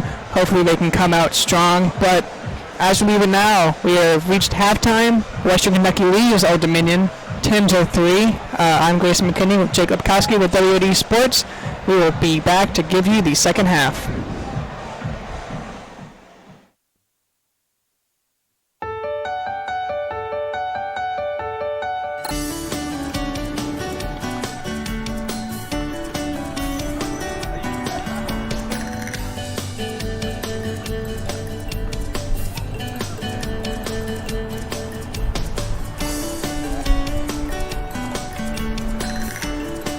Hey guys, my name is Naya. I'm a criminal justice and political science major from Hampton, Virginia. My name is Zach. I'm a junior studying business administration from Warrenton, Virginia, and we're out and about in Norfolk showing you the Hampton Roads area. Right now, we're in front of the Chrysler Museum of Arts. Believe me, there's plenty of things to do here in Norfolk and in the Hampton Roads area. Oh, absolutely. In my free time, I like to go out and check out the Hoffler Creek Wildlife Park and take a hike, or maybe go to the boardwalk down at Virginia Beach, and go down to the Ghent area and check out the movie at the Narrow. Or you can go see a concert at the Norva. But for me, I like to go shopping, so I'll visit the various malls, maybe MacArthur or Granby Street. And on a beautiful day like today, I like to go out and check out the Norfolk Zoo because ODU students get in for free, or maybe head out to Busch Gardens in the Colonial Williamsburg area. Yeah, I like Jamestown and Yorktown. So we hope to see you around. Thank you for stopping by.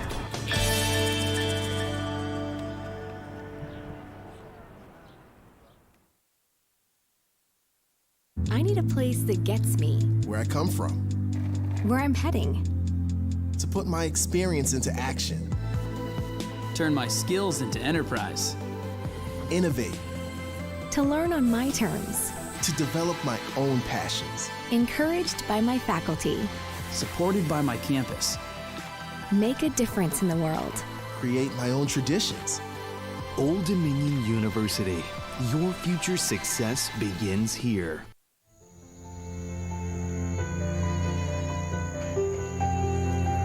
Our solution, preserving environments like this and creating energy alternatives by turning algae into biodiesel and green fertilizer. Visionary research at Old Dominion University is solving pressing challenges in healthcare, defense, renewable energy, the environment, and other critical fields. My solution, keeping our environment and our economy healthy by working with shipping companies to prevent invasive species from entering our nation's waterways. Our solution, treating cancer, healing wounds, and preventing disease by using bioelectric technologies. Partnerships with business, industry, and government in areas like modeling and simulation are creating new industries and thousands of jobs each year. Our solution, modeling traffic patterns to make hurricane evacuation safer and smoother. My solution, harnessing the power of cold plasma to create innovative tools for the medical community. Our R&D contributes nearly $1 billion annually to the regional economy, enhancing the growth and vitality of our state and our nation. Our solution. That's Idea Fusion. That's Old Dominion University.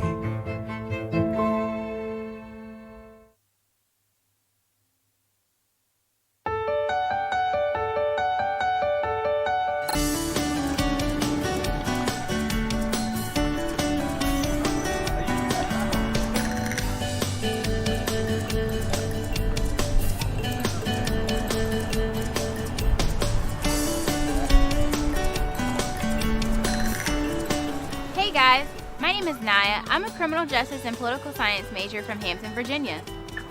My name is Zach. I'm a junior studying business administration from Warrenton, Virginia, and we're out and about in Norfolk showing you the Hampton Roads area.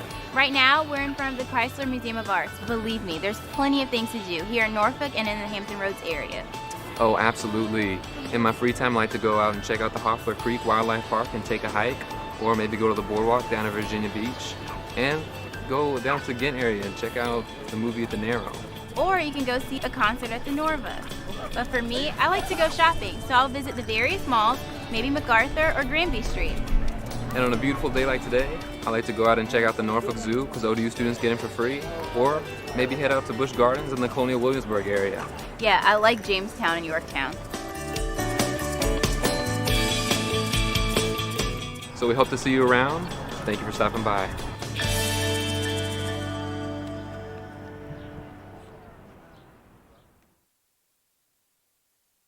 I need a place that gets me, Where I come from.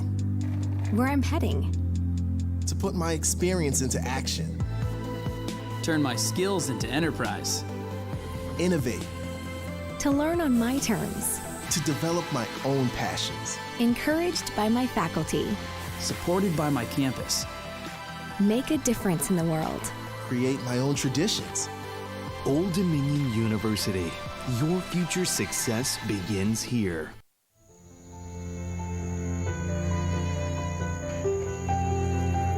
Our solution, preserving environments like this and creating energy alternatives by turning algae into biodiesel and green fertilizer.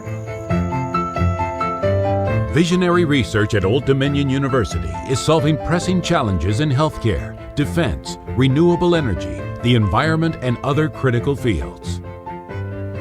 My solution, keeping our environment and our economy healthy by working with shipping companies to prevent invasive species from entering our nation's waterways. Our solution, treating cancer, healing wounds, and preventing disease by using bioelectric technologies. Partnerships with business, industry, and government in areas like modeling and simulation are creating new industries and thousands of jobs each year. Our solution, modeling traffic patterns to make hurricane evacuation safer and smoother. My solution, harnessing the power of cold plasma to create innovative tools for the medical community. Our R&D contributes nearly $1 billion annually to the regional economy, enhancing the growth and vitality of our state and our nation. Our That's Idea Fusion. That's Old Dominion University.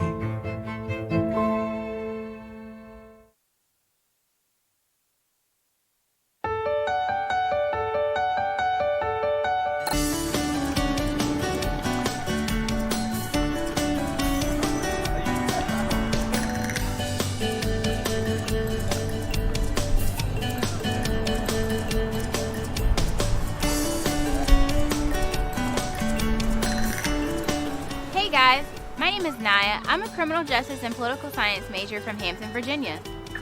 My name is Zach. I'm a junior studying business administration from Warrenton, Virginia, and we're out and about in Norfolk showing you the Hampton Roads area. Right now, we're in front of the Chrysler Museum of Arts. Believe me, there's plenty of things to do here in Norfolk and in the Hampton Roads area. Oh, absolutely. In my free time, I like to go out and check out the Hoffler Creek Wildlife Park and take a hike, or maybe go to the boardwalk down at Virginia Beach, and go down to the Ghent area and check out the movie at the Narrow. Or you can go see a concert at the Norva. But for me, I like to go shopping, so I'll visit the various malls, maybe MacArthur or Granby Street. And on a beautiful day like today, I like to go out and check out the Norfolk Zoo because ODU students get in for free, or maybe head out to Busch Gardens in the Colonial Williamsburg area. Yeah, I like Jamestown and Yorktown. So we hope to see you around. Thank you for stopping by.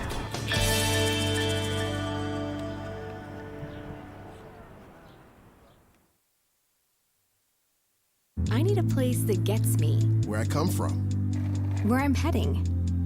to put my experience into action, Turn my skills into enterprise. innovate, To learn on my terms. to develop my own passions. Encouraged by my faculty. Supported by my campus. Make a difference in the world. Create my own traditions. Old Dominion University. Your future success begins here.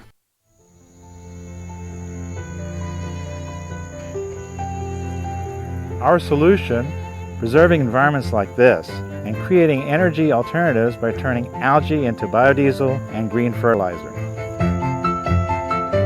Visionary research at Old Dominion University is solving pressing challenges in healthcare, defense, renewable energy, the environment, and other critical fields.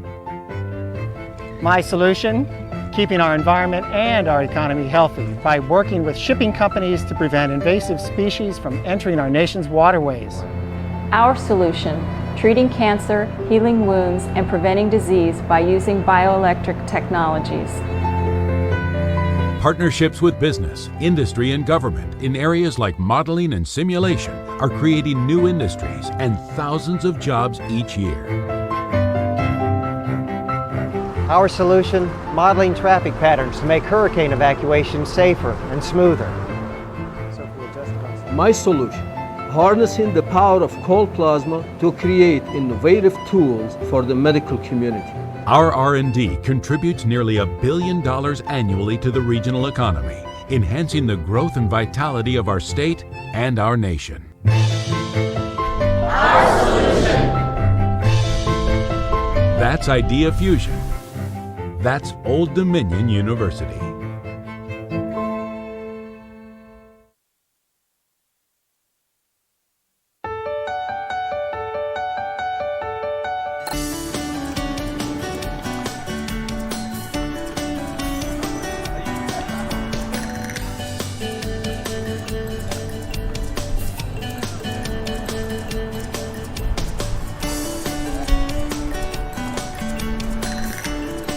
Hey guys, my name is Naya. I'm a criminal justice and political science major from Hampton, Virginia.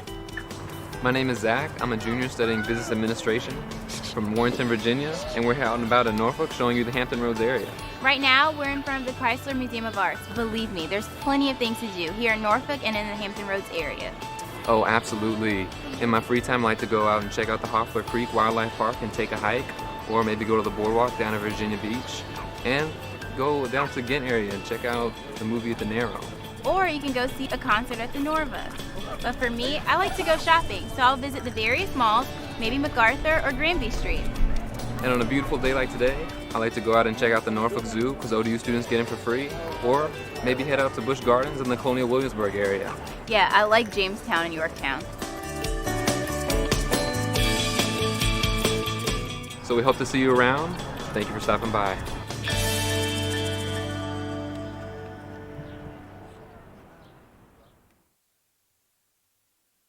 I need a place that gets me Where I come from. where I'm heading. To put my experience into action. Turn my skills into enterprise. Innovate.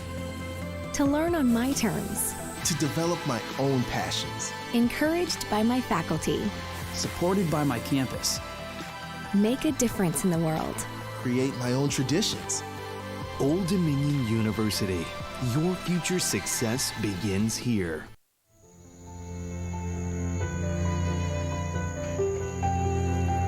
Our solution, preserving environments like this and creating energy alternatives by turning algae into biodiesel and green fertilizer.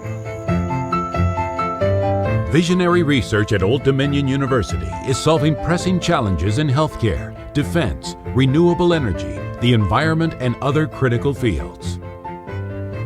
My solution, keeping our environment and our economy healthy by working with shipping companies to prevent invasive species from entering our nation's waterways. Our solution, treating cancer, healing wounds, and preventing disease by using bioelectric technologies. Partnerships with business, industry, and government in areas like modeling and simulation are creating new industries and thousands of jobs each year. Our solution, modeling traffic patterns to make hurricane evacuation safer and smoother.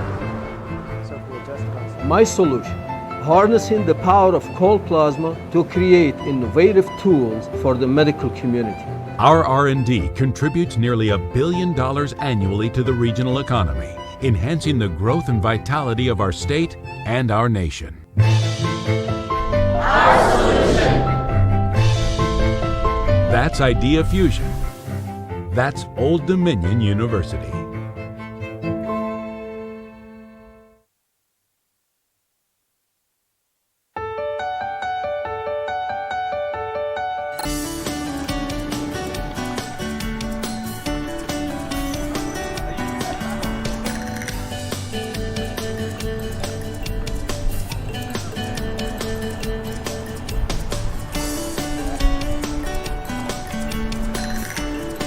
Hey guys, my name is Naya. I'm a criminal justice and political science major from Hampton, Virginia. My name is Zach. I'm a junior studying business administration from Warrenton, Virginia, and we're out and about in Norfolk showing you the Hampton Roads area. Right now, we're in front of the Chrysler Museum of Arts. Believe me, there's plenty of things to do here in Norfolk and in the Hampton Roads area. Oh, absolutely. In my free time, I like to go out and check out the Hoffler Creek Wildlife Park and take a hike, or maybe go to the boardwalk down at Virginia Beach, and go down to the Ghent area and check out the movie at the Narrow. Or you can go see a concert at the Norva. But for me, I like to go shopping, so I'll visit the various malls, maybe MacArthur or Granby Street. And on a beautiful day like today, I like to go out and check out the Norfolk Zoo because ODU students get in for free, or maybe head out to Busch Gardens in the Colonial Williamsburg area. Yeah, I like Jamestown and Yorktown. So we hope to see you around. Thank you for stopping by.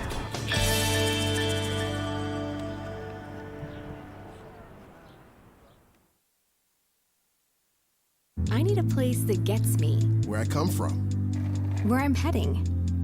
To put my experience into action. Turn my skills into enterprise. Innovate. To learn on my terms. To develop my own passions. Encouraged by my faculty. Supported by my campus.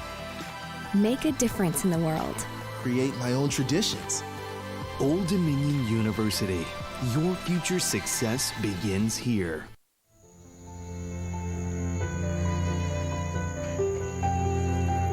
Our solution, preserving environments like this and creating energy alternatives by turning algae into biodiesel and green fertilizer. Visionary research at Old Dominion University is solving pressing challenges in healthcare, defense, renewable energy, the environment, and other critical fields. My solution, keeping our environment and our economy healthy by working with shipping companies to prevent invasive species from entering our nation's waterways. Our solution, treating cancer, healing wounds, and preventing disease by using bioelectric technologies. Partnerships with business, industry, and government in areas like modeling and simulation are creating new industries and thousands of jobs each year. Our solution, modeling traffic patterns to make hurricane evacuation safer and smoother. My solution, harnessing the power of cold plasma to create innovative tools for the medical community. Our R&D contributes nearly $1 billion annually to the regional economy, enhancing the growth and vitality of our state and our nation. Our solution. That's Idea Fusion. That's Old Dominion University.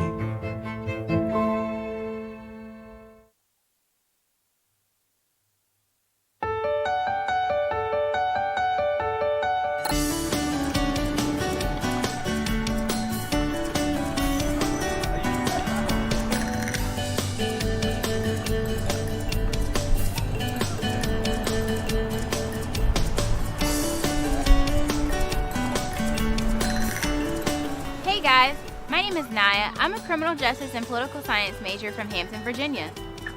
My name is Zach. I'm a junior studying business administration from Warrenton, Virginia, and we're out and about in Norfolk showing you the Hampton Roads area. Right now, we're in front of the Chrysler Museum of Arts. Believe me, there's plenty of things to do here in Norfolk and in the Hampton Roads area. Oh, absolutely. In my free time, I like to go out and check out the Hoffler Creek Wildlife Park and take a hike, or maybe go to the boardwalk down at Virginia Beach, and go down to the Ghent area and check out the movie at the Narrow. Or you can go see a concert at the Norva. But for me, I like to go shopping, so I'll visit the various malls, maybe MacArthur or Granby Street. And on a beautiful day like today, I like to go out and check out the Norfolk Zoo because ODU students get in for free, or maybe head out to Busch Gardens in the Colonial Williamsburg area. Yeah, I like Jamestown and Yorktown. So we hope to see you around. Thank you for stopping by.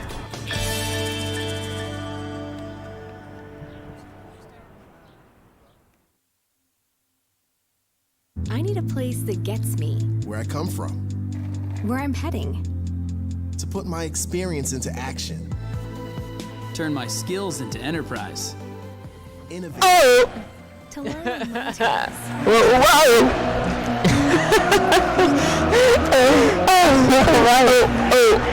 We welcome back for the second half.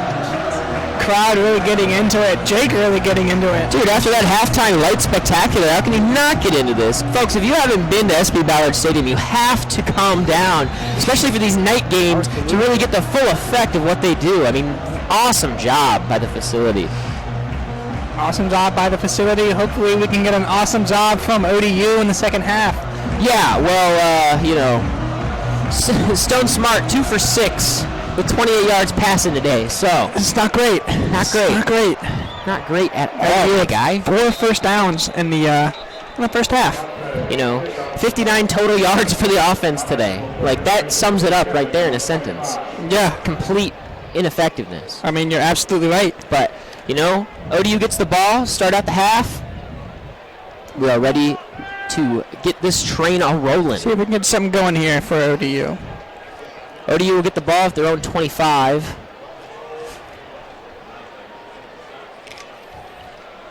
Get off the field, Wilder. What you doing?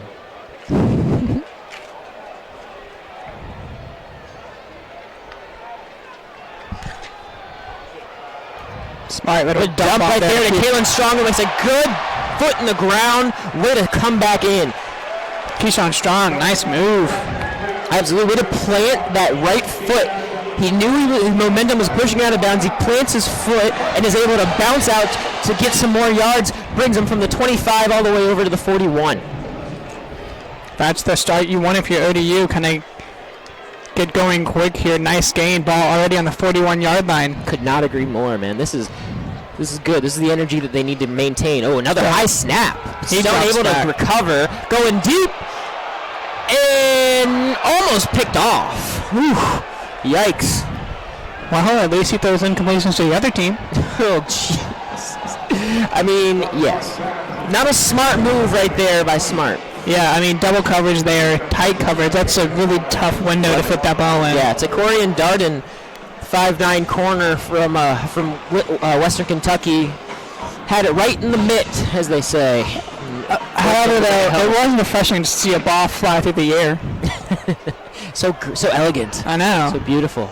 Stone Smart sends Strong in motion. He has Washington beside him in the backfield, one to his left, two to his right. He drops back. Smart looking to his left. He's going to roll out to his right. Smart under pressure, just heaves the ball downfield, throws it away. Hey, that's a smart decision, though. Good move by Smart. I mean, nothing was there, and Stone threw it out of bounds. Keyshawn Strong, obviously now we're facing 3rd and long. 2 pass plays in a row. So I don't. Here comes an interesting situation. Here comes a QB draw. All signs point to that. Smart in the shotgun with the receivers to his left, one to his right. One person in the backfield with him. Smart takes the snap. He drops back. Smart steps up, dump off to Strong, bobbles it and drops it. It's hard to say that if Strong had made that catch, that he would have gotten the first down. I mean, that would have been a 5-yard dump pass, the middle of the field. There was a Western Kentucky defender in the area. Hard to really kind of judge where that would have been. So after a strong start for ODU, they're going to end up bringing out the punt team. Some positive signs, positive takeaways. However, coming into this half, it's been all rushing all the time. Like I said earlier, only 6 pass attempts last half. So good to see them try at least 4. Looks like we might get roughing the kicker on that punt as Bailey Kate took a shot. Bailey Kate coming at him with that. Hey, you want a high five? And he gets bobbed by the Western Kentucky defender. So he got a body high five. He probably got a nice glare down on the way back. Wow, they're now discussing with the referee. Let's see what the call is.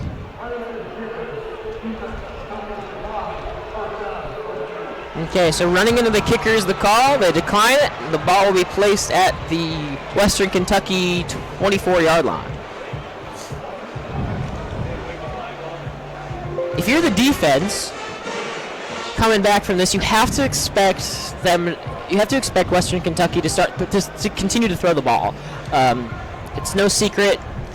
Story had 19 pass attempts coming into this. Obviously, he has 1 interception, but this is their bread and butter. They're not a running team. We knew this coming into it, despite how effective Gage Walker's been. And while it seems like he has a lot of yards today, he only has 46. Absolutely. Obviously, he has a touchdown, but he was kept under 50 yards from the ground. So, and they're going right back to it. Or they're going back to Walker now to open up their offensive drive. Gain of about 6. Yeah, gain of about 5. They're marking it 5, so now they'll be at the Western Kentucky 30-yard line. It's a long 5, to say the least. Scoreboard has it to 2nd and 3 and 31, and I don't know what have to agree with him. I don't know what jabroni is running the scoreboard right now. Story, quick handoff over to Walker. He cuts inside and gets enough to the first down. Take him down at about the 40-yard line. Maybe the defense themselves are kind of taken aback by this rushing attack. Yeah, I mean, obviously when you prep for this game, you prep for a passing game. Western Kentucky not known for the ability to run the ball this year. So, especially with the speed that Walker's shown, he's really able to make tight cuts and really work his way upfield. He's able to put the burners on, that's for sure. Very, very weird predicament they're in because they can't play one without expecting the other. But Story sends a man in motion and he takes the snap, drops back. Ooh, that was almost a muff, to his right. Fake there, but he's able to recover and he finds the receiver. Wide open there.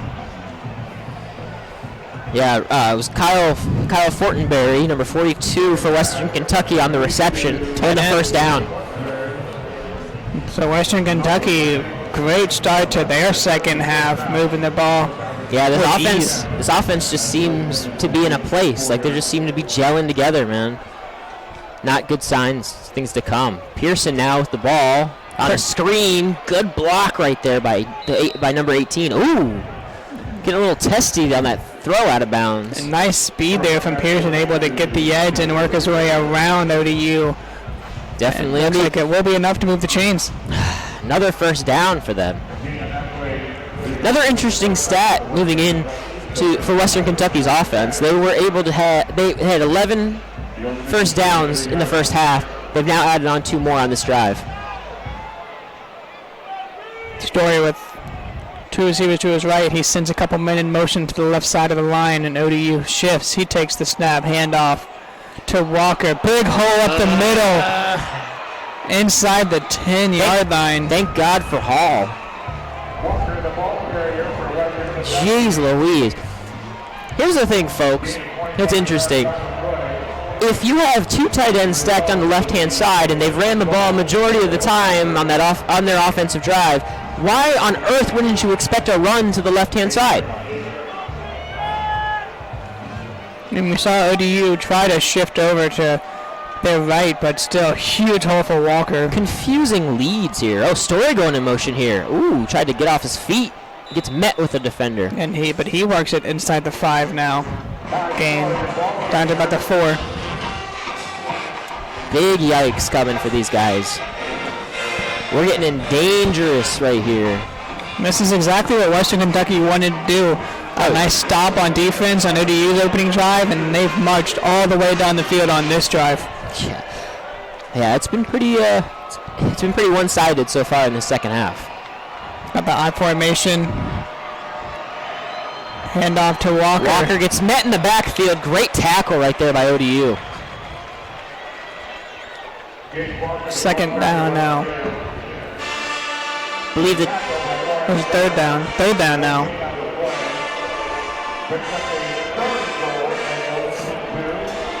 Third and goal here for Western Kentucky. Ball placed on the 2-yard line. What do we got here? So 3rd and 2 here, going in goal here in the red zone.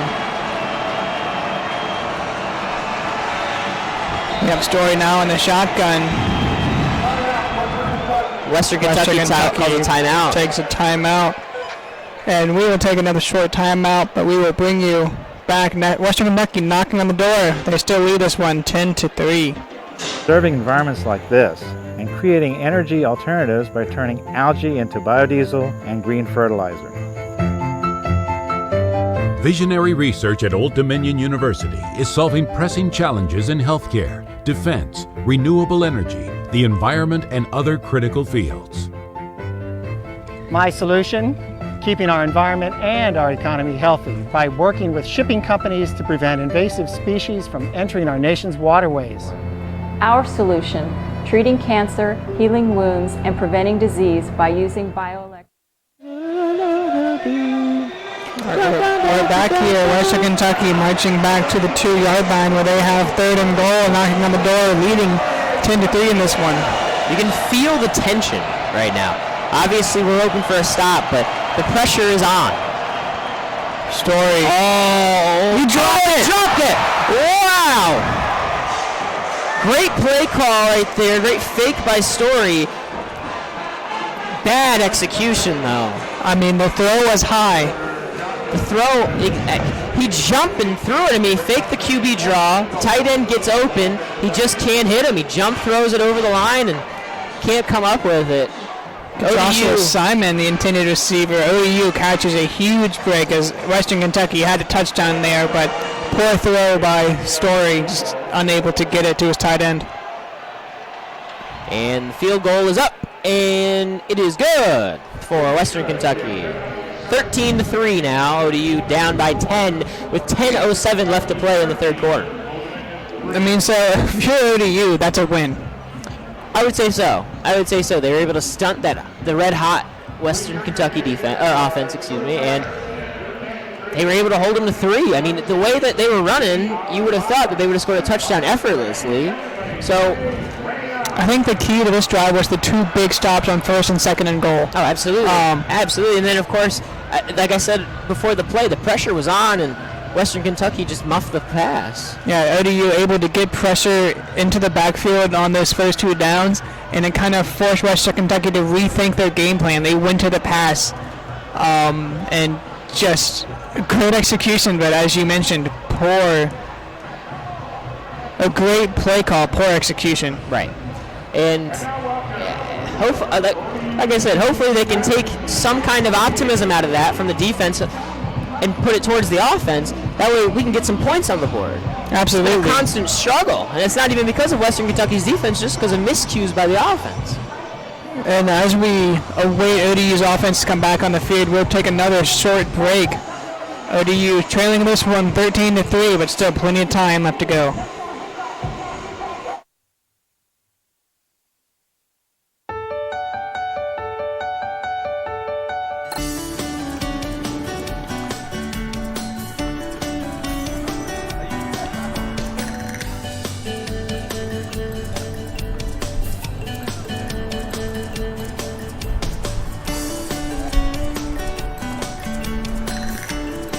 Hey guys, my name is Naya. I'm a criminal justice and political science major from Hampton, Virginia. My name is Zach. I'm a junior studying business administration from Warrenton, Virginia, and we're out and about in Norfolk showing you the Hampton Roads area. Right now, we're in front of the Chrysler Museum of Arts. Believe me, there's plenty of things to do here in Norfolk and in the Hampton Roads area. Oh, absolutely. In my free time, I like to go out and check out the Hoffler Creek Wildlife Park and take a hike, or maybe go to the boardwalk down there. All right, we welcome you back, awaiting Western Kentucky's kickoff following their field goal. Yeah, Matt Greiger back to receive the kick, along with the number 28, Blake Watson for ODU.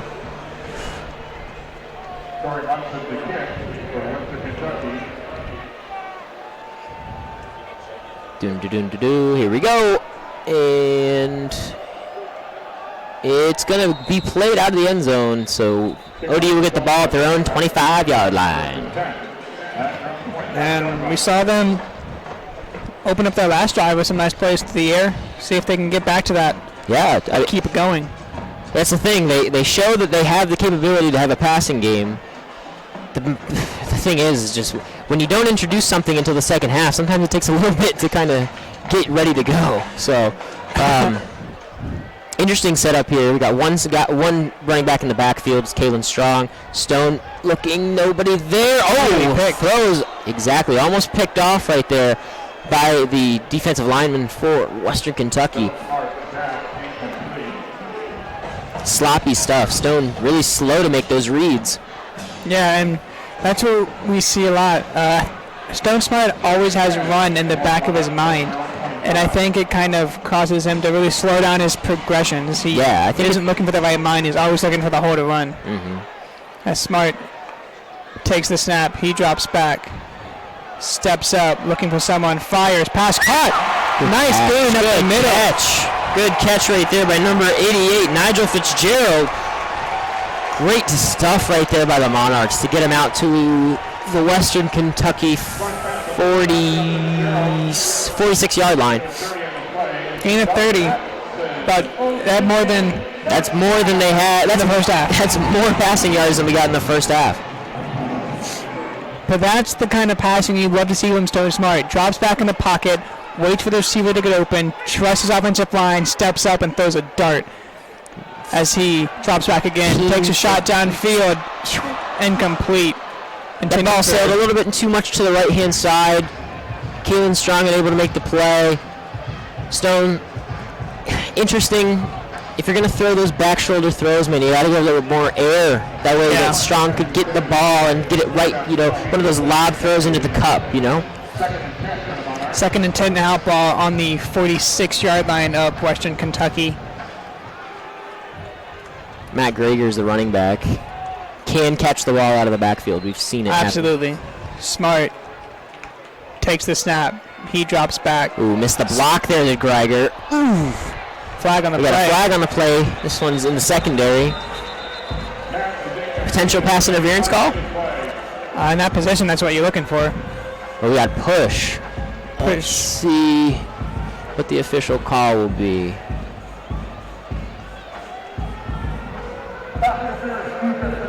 Yes, defensive pass interference. Called that defensive PI. It kind of looked a little bit ticky-tacky, but we'll give it to him. I mean, maybe we'll see a little bit clearer on the replay. We'll take the 15 yards, however we can get it. Oh, 100%. But that play was a little bit more rushed than I'm sure they wanted. They didn't even show it on the replay. It was a little bit more rush because Matt Grieger just missed that block. The block. They sent the middle linebacker in on the blitz, and Stone got a little bit phased. Luckily, they were able to get bailed out. Smart looking to his left. He's going to roll that trouble. Right. Throw it away. And smartly throws it away. Nice. Good stuff by Stone there. I mean, 2nd and 10 now. Ball's at the 35-yard line.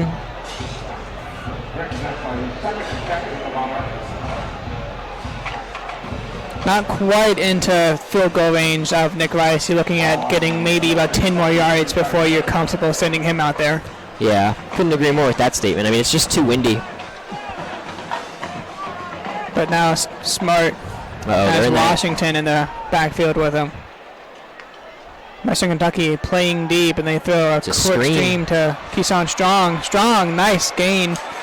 Good down to around the 25, there. Just a couple yards shy of the first down. That was a good draw right there. Good key blocks by the receivers.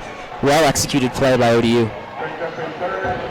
That brings up a really 3rd and manageable for ODU. So this opens up the playbook. If you want to run, you can. And they will give to Washington. Washington cuts up into the pile. I don't think he had enough. We'll see where they spot this. Trying to get to about the 25-yard line.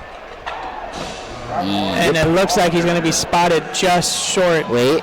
Yeah. Oh, yeah. He's about inches short. So you're looking at 4th and inches, folks, from Western Kentucky's 25-yard line. Looks like they're keeping the offense on the field. They're keeping the offense on the field. Hassan Patterson. Shout out to Bobby Wilder. A little risque here. Stone struggling to get the call in. There we go. We'll see if we see maybe a QB sneak or we'll see. Oh, we got a timeout called. ODU calls then timeout. So do you like the play call in this situation? Yeah, I mean, you're down 10. You got 8 minutes left to play in the 3rd quarter. Maybe it's a little early, but frankly, I mean, this is your home turf. It's 4th and inches. We saw the spot. They don't need They don't need a lot of yards to get this first down, so I'm okay with this call for sure. And they're deep enough in the territory. I think that Wilder's got some faith in his defense. So. Yeah, I mean, I agree with you. Especially with the trouble that ODU has had moving the ball so far in this game, when you have a drive going and you're inches away from keeping it going, I think you kind of want to take advantage of this opportunity. We'll see if it pays off for them.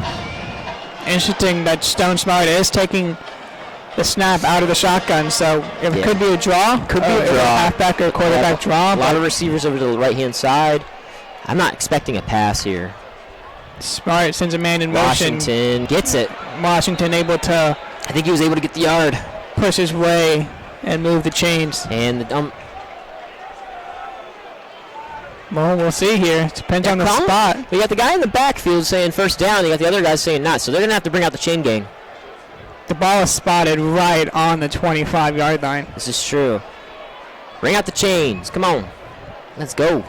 Oh, now they're conferring. Oh, he took the ball. Oh, yeah, they're spotting it. Come on, bring out the chain gang. That spot is a bit shorter than what it was. He moved it. They're calling it a first down. And they're giving it to him. That's a big play right there. Absolutely. Big play. Absolutely. Big play here. What do you expect here? Another run or maybe a pass? What are we thinking? I mean, in the second half, we've seen a nice mixture, I'd say. You're right. Mixture. I think we might see a run, though. Keyshawn Strong in the backfield. Play action. Rolls out to his right. Smart looking. Nice block, but throws it away. And flag on the play. Oh, no. What could that be? Looks like they're probably going to be calling it on Marcus Joyner, the tight end. Oh, my goodness. A block in the back. A block in the back call. It was late. I can see it. I mean, it was a late block. I mean, he knew he was going out of bounds. He knew he was going to throw away the ball. You can't. Yeah, I mean, that's close. That's close. That's close. But that backs them up to the 40-yard line, and we will have a 2nd and 25. Jeez Louise, man. Like, The offensive gods, right? You give us an inch, and it'll take a mile. Absolutely. It's been the theme of the night. Just mistake, mistake, mistake. That's smart. Looks to get some of this back. He's just going to hand it off to Strong. Strong moves to his left, but is only able to gain about Wilder's giving up. 2. Wilder's just trying to recover some field from some field position here. That's the thing with ODU is they back themselves up and they kind of shoot themselves in the foot with these big penalties, but they are just unable to get big chunks of yardage to get them back into the drive. Yeah, well, it takes a tough mindset to respond, and it just seems like ODU's play callers just are lacking that. See what they go here. Matt Geiger in the backfield as Smart drops back. Here we go. He steps up. Nothing's there. None of his options. Stone's running 10 yards back to throw the ball away. ODU receivers, they need to do a better job of getting open there. They were just kind of jogging with Western Kentucky. Yeah, very lack of urgency from ODU's receivers. Stone made his second read. Nothing was there and tried to make something happen, but... Yeah, I mean, ODU showing really no hustle there in the backfield. Yeah, that penalty really took the wind out of their sails. Now you're looking at 3rd and 3rd and 23 from the Western Kentucky 38-yard line. I think at this point you just try to maybe get 10 or 12 yards and get into field goal range, but you need a lot. He's going to chuck it down to Strong. I haven't seen really any definitive route running. Just we know these guys have good footwork. They have quick footwork, but we're not seeing it. Just kind of lazy running downfield. Yeah, nobody really wants to plant and go. They just want to kind of go along with the motions, and obviously it's not productive. It's not a good style of football. And that's the man. Looks like, do they have Nick Rice out there? No, I don't think so. No, that's not Nick. They Bailey Kate down at the hole, so they're going to attempt the field goal. Oh, my goodness. Ball on the 38-yard line, 51 yards. The wind's kind of subsided, don't you think? Yeah. I think they got a hold of it. Oh, and that one's wide right. So in short. I'm pretty sure it got a hand on it, though. Western Kentucky got a hand on it, excuse me. There's not enough leg there. Not enough leg. Poor execution. Tough one there for the Monarchs. Tough one. And I think the vibe of the stadium is really just kind of agreeing with that. Like, it's just not... I don't know. I think if you're Bobby Wilder, you have to talk to the defense, confer with the defense, and say, hey, look, get us the ball back and we'll make it up to you. I promise. You gotta continue to keep them in a mindset of, we will bail you out. We will, you bail us out, we will take advantage of this. We need help. The defense was obviously able to stand pat last go around and only got away with 3 points. Got to continue that tenacity. I agree. The defense is giving the offense chances. I mean, only giving up 13 points to a Western Kentucky team that has already won 2 games in the CUSA, and this ODU, they've been given the chances. They just haven't cashed them in. Yeah, it's a weird position to be in, quite frankly. I mean, you're trying to make a strong Conference USA debut in terms for the season, and just this offensive inefficiency it's been the Achilles heel. It really has been. It's been the Achilles heel, and you can kind of see it on both sides of the ball, where it's like, it's not until the defense is kind of backed into the red zone where they really make these plays, and it's been the theme of the second half so far. Yeah. Western Kentucky taking over on downs, leading 13-3 with 5.5 to go here in the third quarter, and just the tail of the tape tonight has been ODU's offense, or lack thereof, I should say. Snowball movement really whatsoever through the air or the ground, and this isn't new for ODU. No, not at all. Like, now Western Kentucky has the ball at their own 34-yard line, and they're looking to capitalize. You just missed that field goal. They're looking to stab you. They're looking to take you out here. Story. ODU really can't afford to give up a score here, especially 6. Give to Walker. A lot of speed and room to his right, but he is met and taken down at about the 40-yard line. Gain there of maybe 5. It's a good tackle there by Hall. Low, able to get him at the legs. Just he's trying. He's trying. That effort's been apparent the entire John night. Hall has been around almost every play tonight.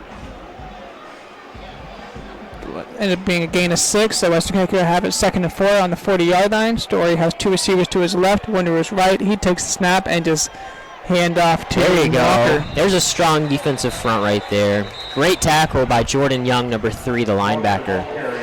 Turn on, got a big 3rd down here for Western Kentucky. Watch for Story to get out of the pocket and just buy receivers sometime. We've seen him do that a few times tonight, and Yeah. Western Kentucky able to get open one given time. Yeah, I imagine they want to do an edge blitz here. Whether or not they send Young is up to them, but that's the only thing I've seen that's phased Story from eyeing up here. But this ODU crowd is relentless tonight. They are not letting Western Kentucky get an inch. Oh, bad snap, and down goes Story.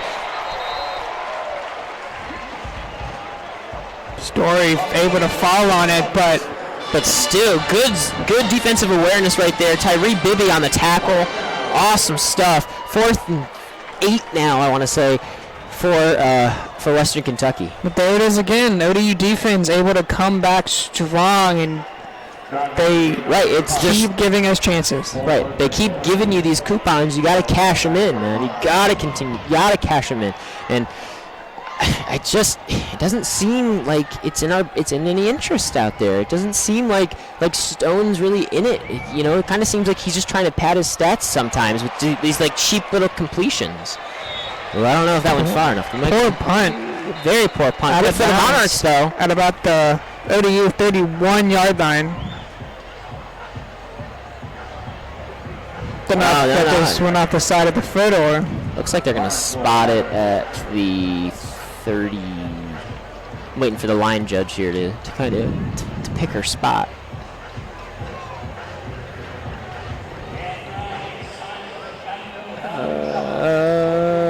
Right there at the 36-yard line. Yeah, wow. That's a pretty good field position for the Monarchs to start off. Yeah, absolutely. So ODU getting ready to start another drive with 3:34 left to go. We will take another short break and come back to ODU's offensive drive.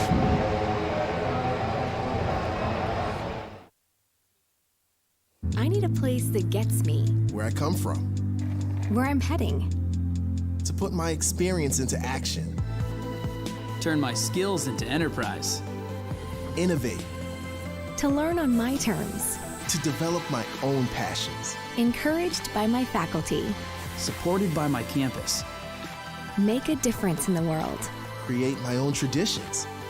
Old Dominion University. Your future success begins here.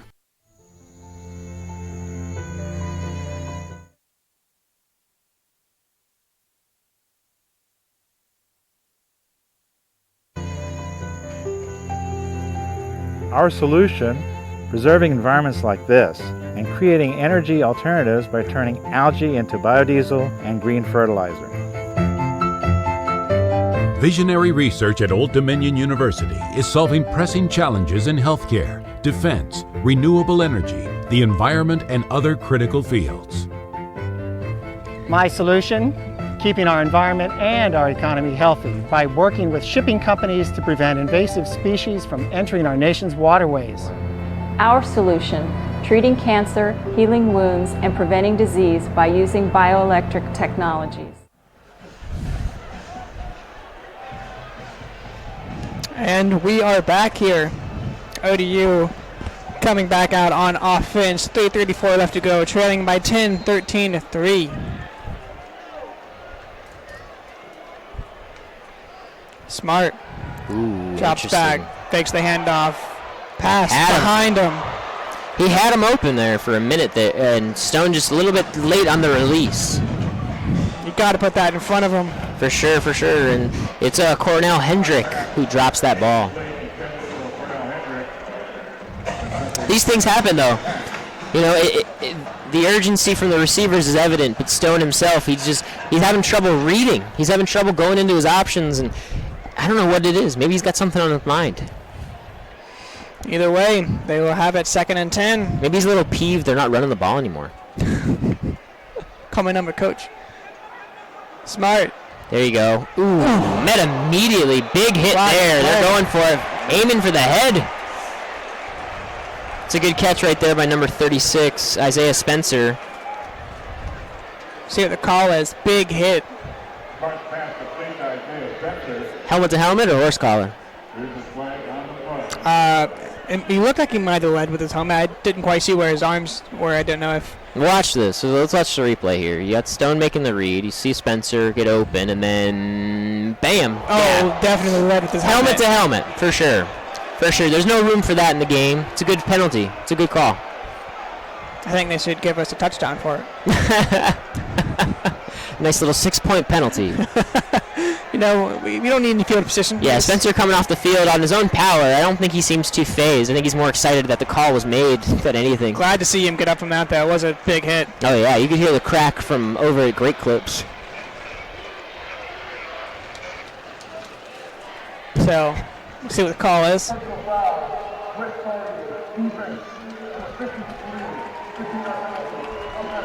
Gonna have free 15 yards. Free 15 yards and a whole new set of downs. That's what I'm talking about. ODU will now move it into Western Kentucky territory. Ball will be placed at about the 49-yard line. And here we go. Yeah, here we are in the same situation where we're gifted these opportunities, but we just have to capitalize. We have to change the narrative here. And it's...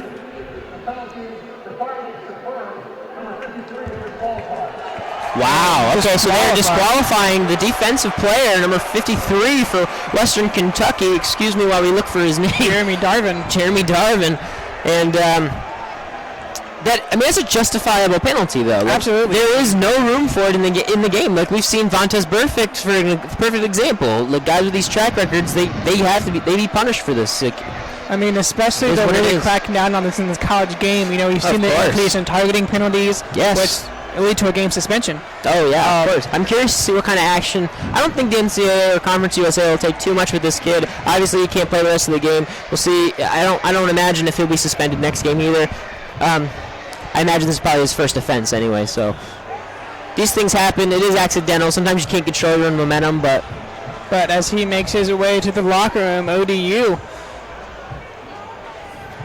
has the ball now in Western Kentucky territory. I don't know what these refs are talking about here, man. Like, it looks like Western Kentucky's coach wants some more explanation, but it's about as visible as it gets here, bud. Oh, they wanted a correction, so it wasn't. It was not Darvin. It wasn't Darvin. But it's Damon Lowe. Yeah, it was Damon Lowe.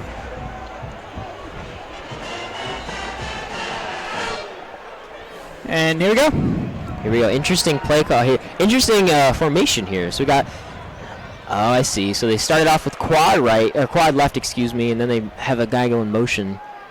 Smart, quick dump off. Ooh, loss of one on that play. Hate to see it. Gonna be Kyle Bailey there on the tackle for Western Kentucky. Literally gave his running back no chance. Yeah, I mean. I understand that's your first read. I understand that's what the play was made for, but gave him no chance to survive. You threw him to the lion's den. Yeah, I want to see some more play calls where your first read is downfield. I don't know how much of these dumps offs is just kind of looking through your progressions, or if it's just a called dump off or short pass. Maybe he's just not confident. There we go. Got a guy who broke away. He had him. Gosh, hate to see it, man. He had Cornell Hendrick open. I don't know if he didn't realize he was going to cut inside or what, but Smart threw that away as if no one was open, but Hendrick he had it. I don't know what's going through Stone's head. I have no clue, man. Like, you know, in the back of your mind, you have to know, like, that you have to score. You have to try to get points on the board, but it's frustrating to watch. Washington motioned out right. Smart drops back.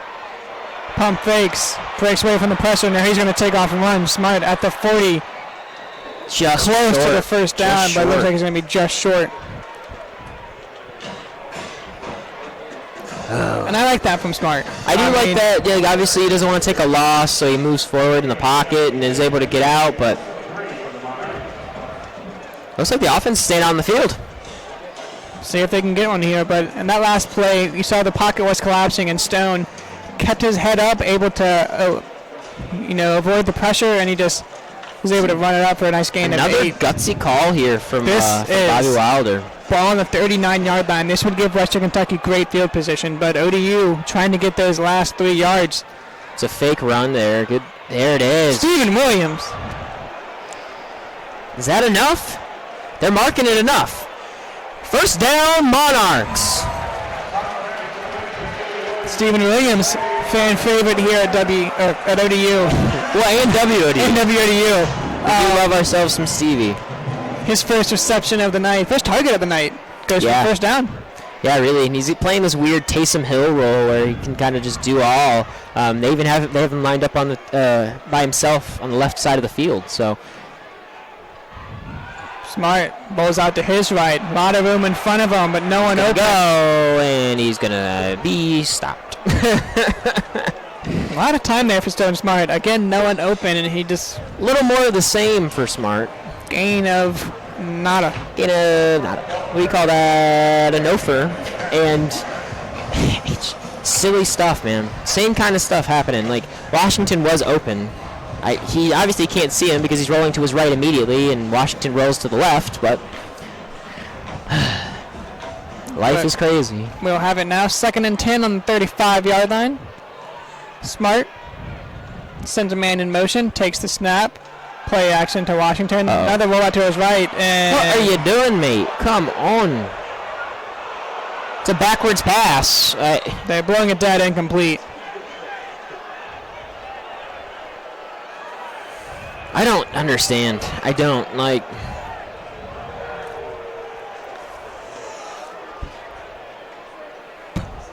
Really? What are we discussing here? Intentional grounding. Okay, so we'll back it up. So we're backing it up 5 yards here. Stone gets called for an intentional grounding play.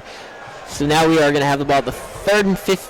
3rd and 20. 3rd and 20, excuse me. 45-yard line. Love to see it. So they end up getting the sack and the grounding.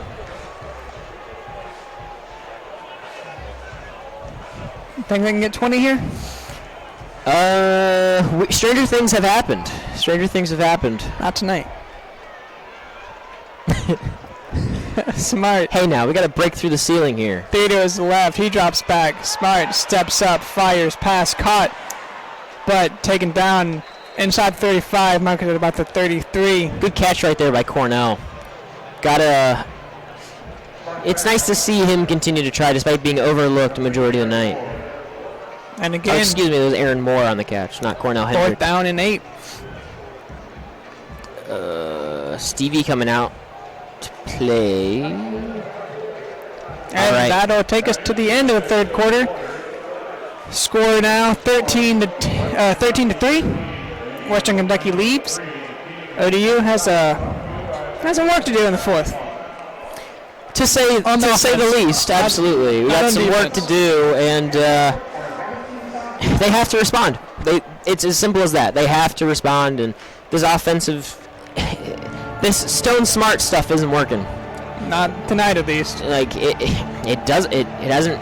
To me, it hasn't really worked since Norfolk State. So I just don't really know what else to tell you. Got to come out. Got to continue to fire. Receivers are getting open. Stone's just not properly reading the field. No, you're right. Seems to be completely one-sided in terms of what the issue really is. But as we transition to the 4th quarter, we're going to take a short break here. Once again, Western Kentucky leading 13 to 3. Start of the 4th coming up.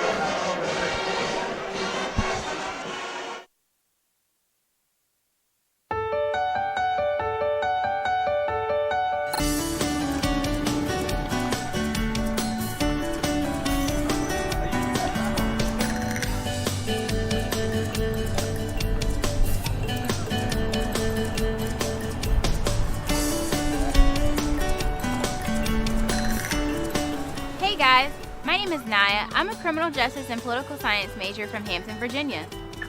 My name is Zach. I'm a junior studying business administration from Warrenton, Virginia, and we're out and about in Norfolk showing you the Hampton Roads area.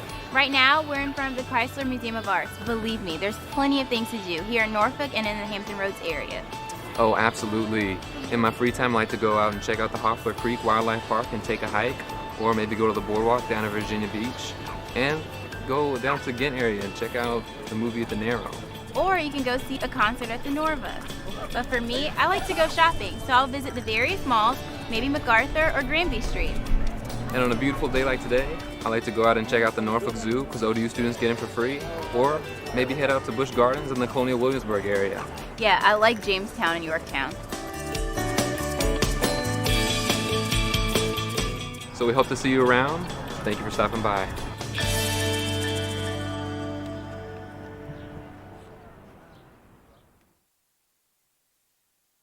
I need a place that gets me, Where I come from. where I'm heading. To put my experience into action. Turn my skills into enterprise. Innovate. To learn on my terms. To develop my own passions. Encouraged by my faculty. Supported by my campus. Make a difference in the world. Create my own traditions. Old Dominion University. Your future success begins here.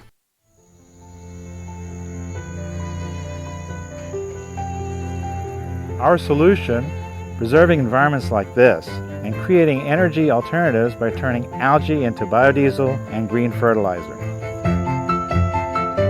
Visionary research at Old Dominion University is solving pressing challenges in healthcare, defense, renewable energy, the environment, and other critical fields. Stone hit as he throws, and there's a flag down. The pass is complete. Good on them for going for it on 4th and 7. Gotta love it. Got to love it. I love it. I mean, it's kind of like playing as myself in Madden. No! Oh, you gotta be kidding me. Another offensive mistake there by the offensive line. Son of a gun. That holding penalty cost what would have been a first down. It's now be 4th and 17. And out comes the punt team. Grayson, a little bit more of the same, wouldn't you say? Yeah. And a loss for words is Mr. McKinney over here. I mean, I don't know if I feel like we're still in the first quarter. It hurts. I mean, Yeah, I get it really it. does. I get it, man. I get it. I mean, but you got to look at it as the defense is able to do their job, or has been able to do their job. So hopefully they can come out and do it again as Bailey Kate sends a punt downfield. Muff it. Aww. He's going to try to return this, and he is tripped up. Whoa. What? Shouldn't it be stopped back there? Interesting. Okay. Alrighty.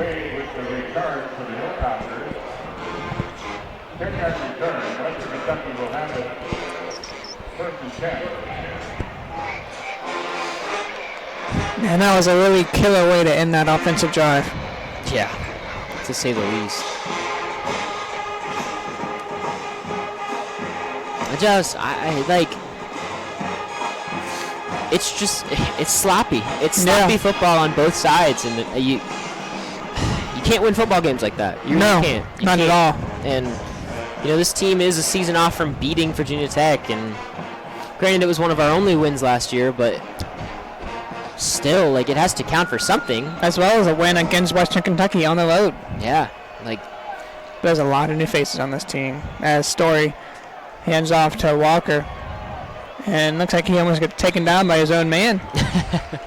Joshua Simon there involved with the tackle. Yeah, we'll take that.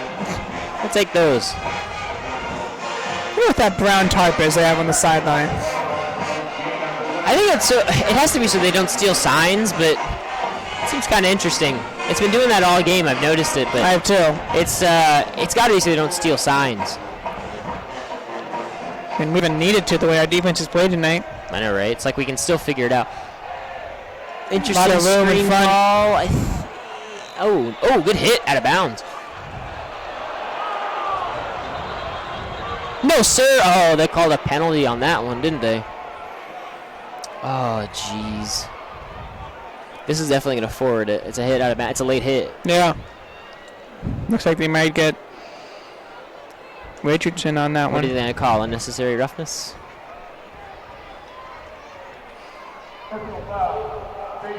Oh, a face mask tackle. Offense. Oh, on the offense. Wow. Hey, tides are turning here, aren't they? The offense has been sloppy, but since their first drive in the third quarter, Western Kentucky's been pretty sloppy themselves in terms of just sloppy penalty calls like that, for instance, right there. There it is on the block. Yep. And got a little too high and got caught in the face mask. So that will back up Western Kentucky. They now have 2nd and 13, ball on the 14-yard line. This should be a great spot for another one of those turnovers. Yeah, I was going to say, if we could get another one of those turnovers, it'd be great.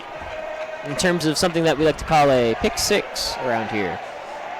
Seems like that'll be the only way they're scoring today, so.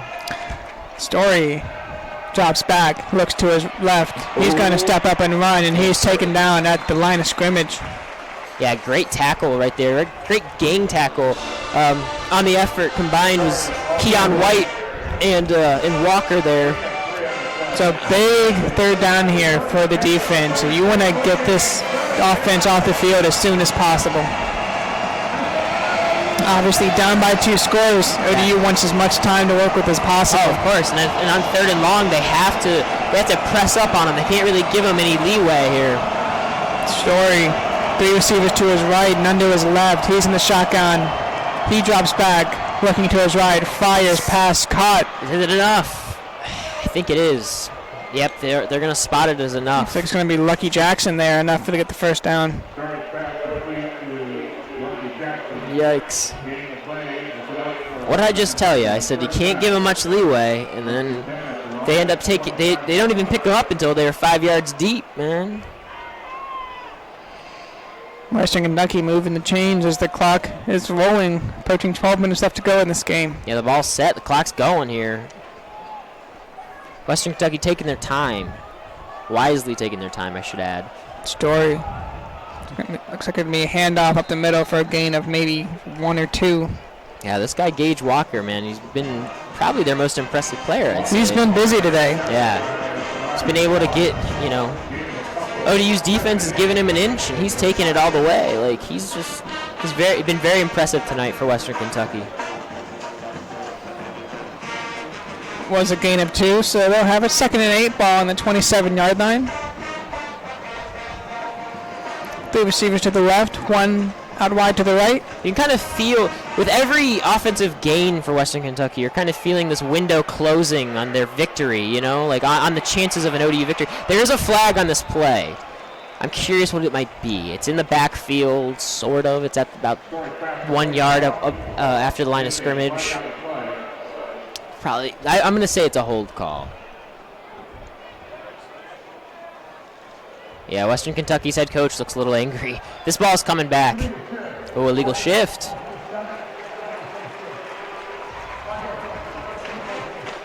That'll back him up 5 yards. That'll back him up 5 yards. That's a good call. I mean, that's ODU getting bailed out again.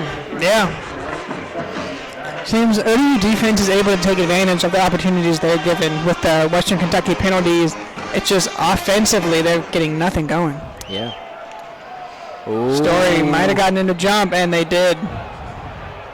Yikes. Encroachment. Got Keon White. Yep. And they get that 5 yard back.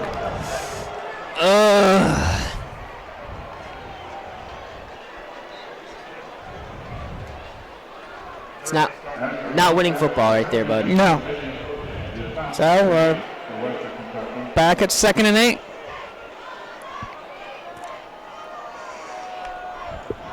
Story gonna take it himself. A lot of room in front. First down and the slide afterwards. Slides at about the 43-yard line.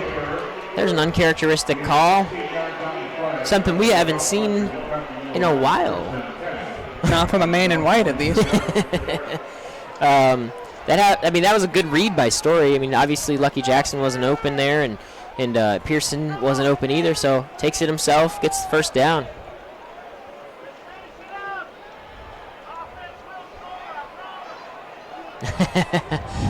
We got the fans here making some lofty promises.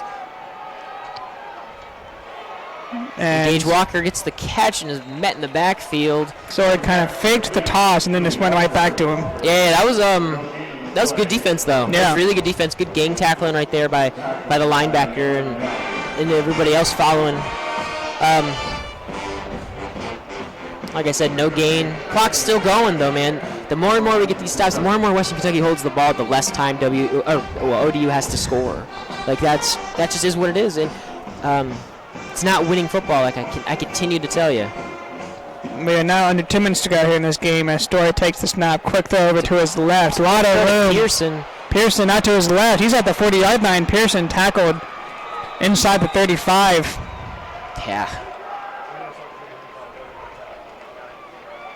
Pearson limping visibly. I guess he's going to shake it off, rub some turf on it, and get going.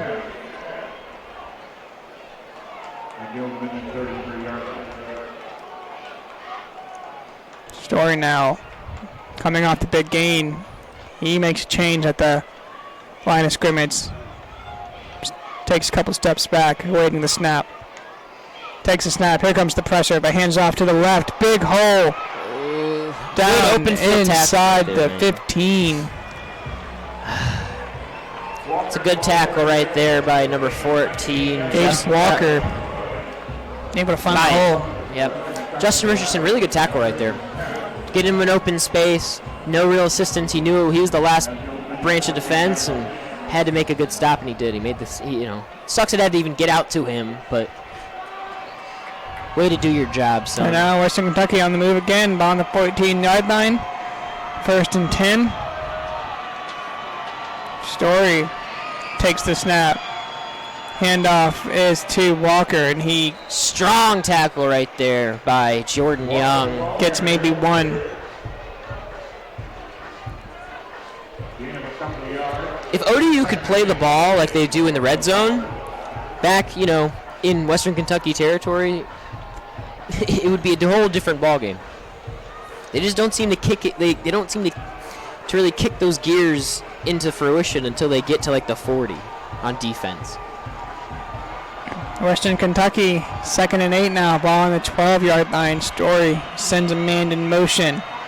He fakes the handoff. He's looking for the end zone, and that pass is caught. Oh, jeez Louise. Yeah, number 6 for Western Kentucky there. Joshua Simon, the tight end. I mean, that ball he completely blew past the defense. Completely blew past the defense for that score. Real lack of intuition right there to fall back. So now you're looking at barring this extra point being down 20-3. So a 17-point deficit with only 8 minutes left to go. And it just makes the deficit.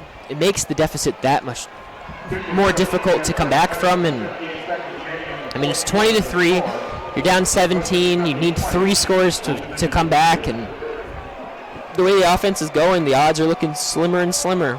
So this is anxious to see. Obviously, we haven't. You can see the visible frustration on the sidelines. For example, number 54 there, Jeremy Miser, who's been giving his all night long I don't really know what you tell these guys. Obviously, if you're the offensive coordinator, you tell them, hey, we need to score. But on the defense, it's like, I know you guys have done everything that you can do. It's not fair to pin this deficit on the defense. No, not at all. It really isn't. They're winded, they're tired, they're exhausted. ODU's had one lengthy drive, and it ended with nothing. It ended with a penalty and then a punt. Exactly. For the second half, more specifically, but it's quite frankly, it's just embarrassing. I mean, it is. So I think when you get to this point in the game, you haven't been able to move the ball at all on offense. You're under 8 minutes left to go, down by 17. Why not try to make a change? Whether it be a personnel change, different play calls. Are you suggesting putting Stevie in the game instead of Stone? I would suggest Messiah Weaver. Interesting, yeah, Messiah, yeah. JUCO transfer. But Stone Smart on the sideline, helmet on, talking to coach on the sideline, so. Yeah, and just nothing going on offense. You can kind of feel the wind. Obviously, you feel the wind because it's a windy night, it's a chilly night, but you can kind of feel like the air just come out of the stadium. I think, the nail's kind of been put in the coffin here, and at least that's the vibe here. I mean, you can see a lot of the fans now leaving the stadium, and rightfully so. I mean, they haven't played to the capabilities that would want somebody to stay. They haven't played a brand of football that's entertaining. They haven't even shown any inclination of coming back. They haven't shown any drive, any passion on the offensive side of the ball, any creativity, really. It's just a lot of the same stuff. Not at all. I mean, those long passes are long passes, and they're great, and they're well executed when they're complete. But there's not a lot of difference going on here. There's not a lot of unique plays being called. It's just a lot of the same stuff that you could find in a Madden playbook. So we will get the kickoff.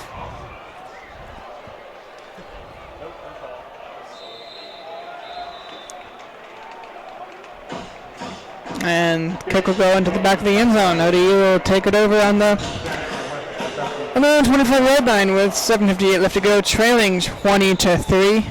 Take another short break here, and we will be back for that drive.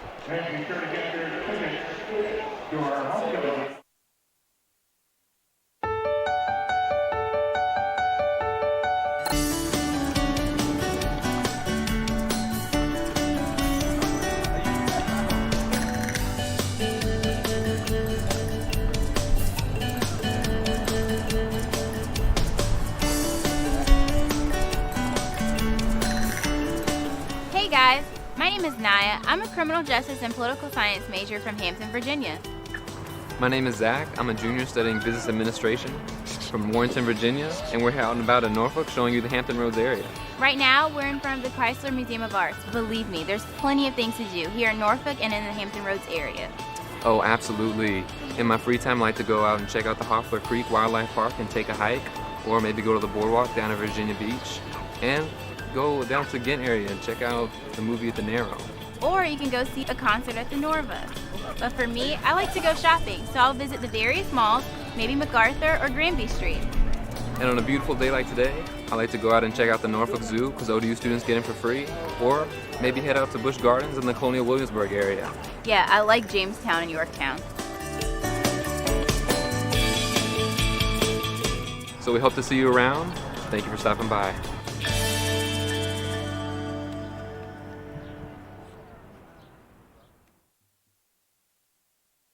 I need a place that gets me. Where I come from. Where I'm heading. To put my experience into action. Turn my skills into enterprise. Innovate. To learn on my terms. To develop my own passions. Encouraged by my faculty. Supported by my campus. All right, ODU getting ready to take it over on offense. They'll have it 1st and 10. 7:58 left to go here in this fourth quarter. Yeah, we got to start seeing some of these. Got to start seeing some kind of drive behind these guys here. Looks like there we go. Kalen Strong and green fertilizer. Kalen Strong with a nice run. I mean, Visionary research at Old Dominion University. I want to say about 4 yards on that carry. Challenges in healthcare. Met at the line of scrimmage, just able to wheel his way through. Really good run right there for the offense. Kind of get this drive started here. Stone throws, and that one's broken up right there by the corner. Number 2, by the safety, Devon Kay for Western Kentucky. Looking for Steven Williams in that play. Yeah, this is interesting here. Trying to get a lot of guys involved that have been sparingly involved so far, and it might be a little too late. But just like that, it's 3rd down and 5. Yep. Smart. He drops back. He's going to step up. He's holding on. He had a hole there, but he kept it. Oh. Looks like it's going to be just short. They mark him. Ooh, do they? Yeah. Yep. Just short. About a half yard short. However, if you go back and watch that play, Stone did have a clear lane to first down, but he hesitated. He hesitated trying to make something else happen, and as a result, comes up short. 4th and 1 now. Here we go, 4th and 1. There's the He's pressure. going for the long ball. Good. Oh, no. Oh, Stevie. Oh. God, you hate to see it. That was a nice throw there by Smart, putting it in the right spot. It was a good throw. Stevie Williams just couldn't come up with it. He had it tucked in and everything, and just fell right through. The ruling on the field is an incomplete pass, so despite the good throw, despite the good delivery, it just comes up short, man.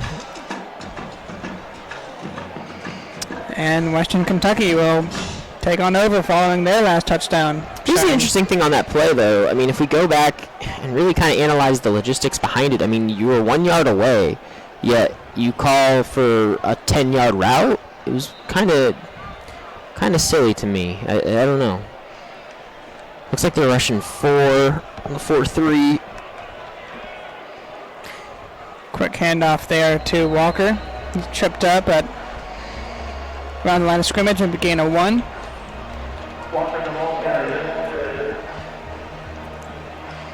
Clock continuing to run. Western Kentucky will have it 2nd and 9. Ball on the ODU 33. Yeah, and Ty Story is just trying to game manage right now. I mean, you have this large lead. No real need to make anything happen. No. I mean, no real pressure at all. Just, as long as the clock keeps running, he's fine. Another handoff to Walker. Gets to about the 5 yard. So bring it to about the 30 here. And ODU will call a timeout. This timeout has to be, I mean, that's their second timeout this quarter. This half, isn't it? Yes, it is. Okay, so you have 6:17 left to play, right? It's 3rd and 5, 3rd and 6, and the goal is to score. Like, the goal is obviously, like, you're trying to get the ball back, but how do you... My question to Bobby Wilder, and really to just coaching in general, is how do you keep these guys engaged? Like, you're so far behind and the window is closing as we speak to climb back into this game. It's hard to really encourage these guys to get back in there. Especially when ODU has had no signs of life on offense. No, not at all. There's no reason for me to believe that ODU can get the ball back and work their way down the field. But Story has it on 3rd down. Handoff to Walker. Pushes a pile all the way past down to the 25. Close to a 1st down. That's getting tough to watch right here, bud.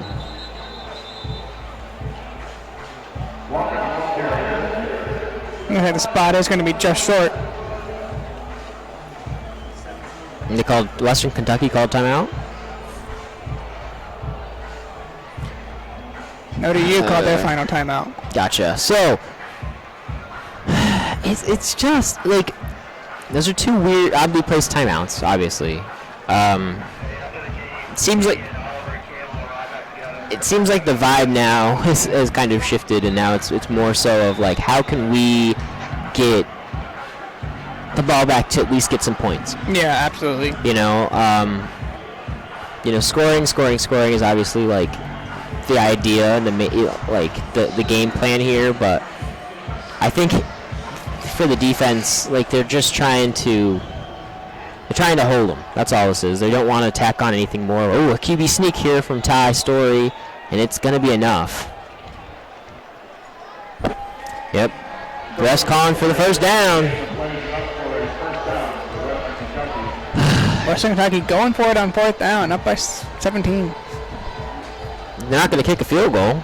They're not punting within the 40.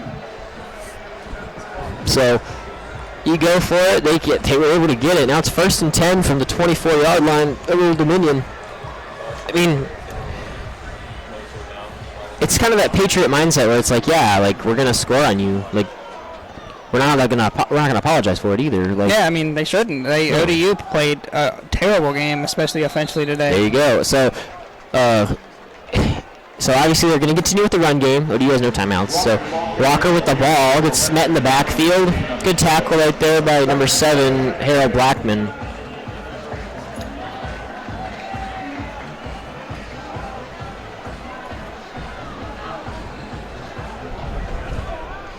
Getting to approaching the 5-minute mark as Story.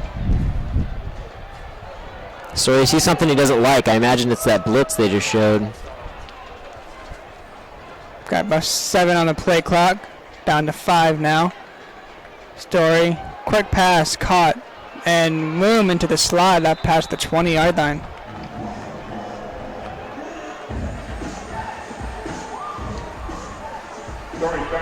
Western Kentucky just continuing to move the ball and run the clock. 3rd down and 5.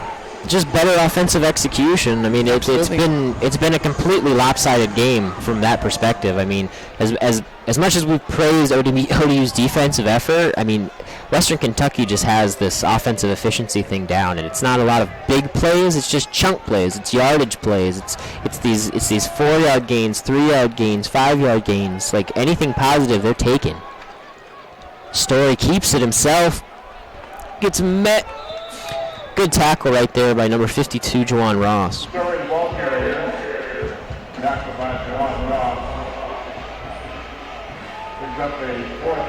So yeah, 4th and 4, they're bringing out the kicking team.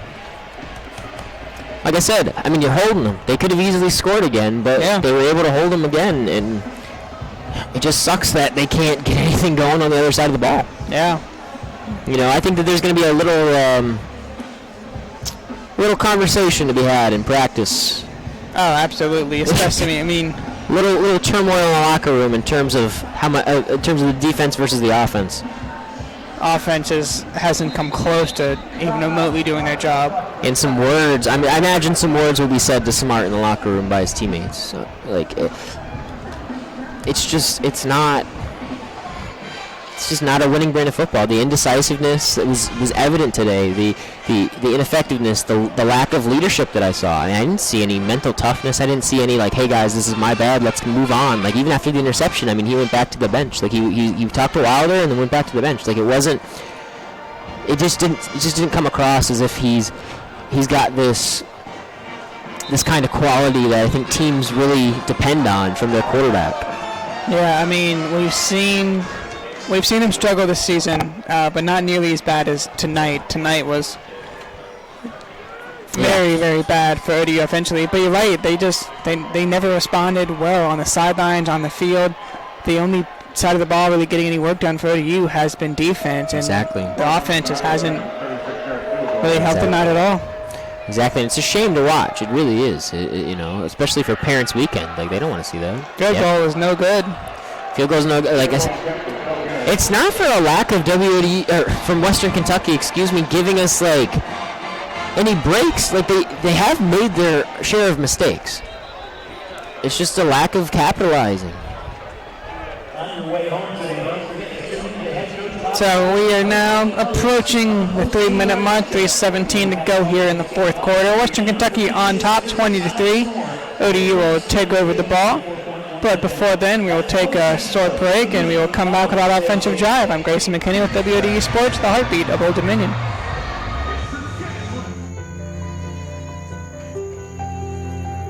Our solution, preserving environments like this and creating energy alternatives by turning algae into biodiesel and green fertilizer.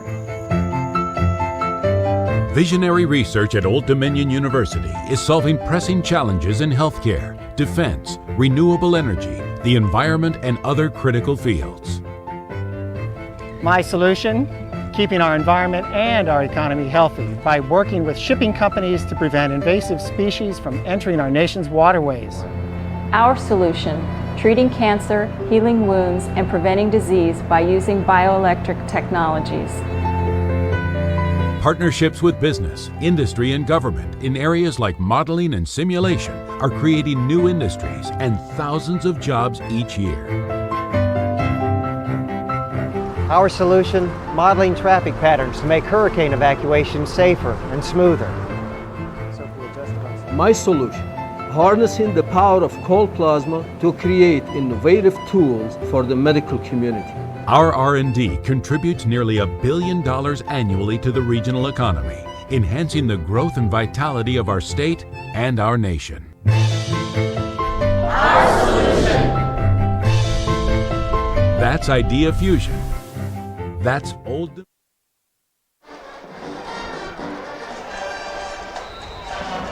And we are back here for ODU's offensive drive as we close out this game. And little whistle blown here. What are we looking at here? Officials talking to each other.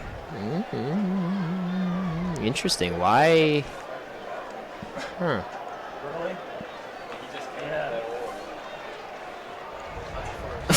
Not exactly sure what's going on here. What, did the ref have to go to the bathroom? I'm confused.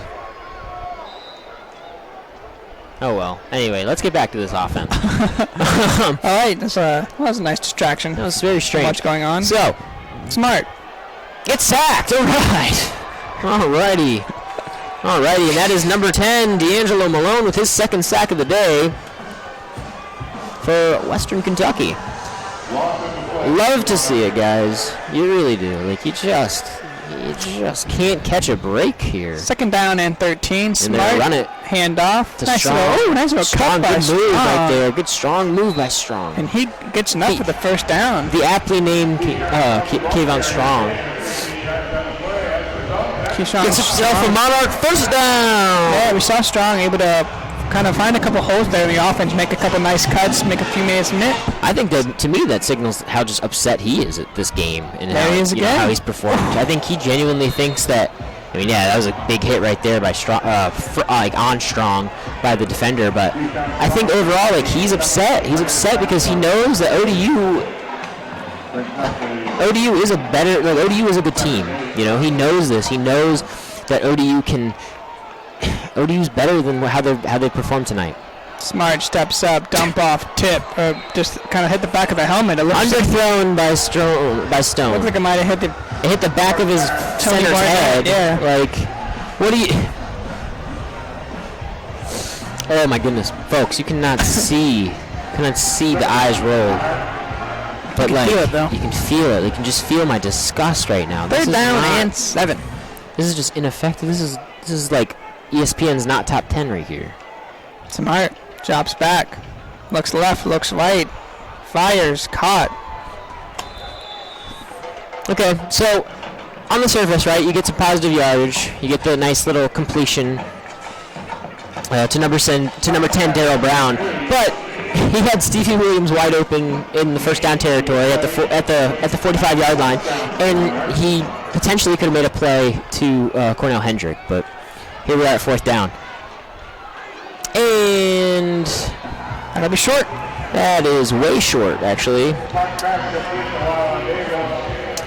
gotta be kidding me. So, Lala Davis catches the ball. Catches the ball in the backfield. And is met immediately and thrown down for a loss of 2. So, what have we learned here, folks? When it's 4th and 3 and you throw the ball 2 yards behind the line of scrimmage, odds are you're not going to get the first down. These chuck passes just don't work. I don't like yes, they work on wheel routes, but not on 2-and-outs. It's very frustrating to watch, folks. It's very, very frustrating. And the atmosphere, I mean, the stadium, SV Ballard, the attendance here is almost bare. Like, fans too share in my frustration. Western Kentucky now in the victory formation with 1:39 left to go. A couple kneel downs here and we'll end it.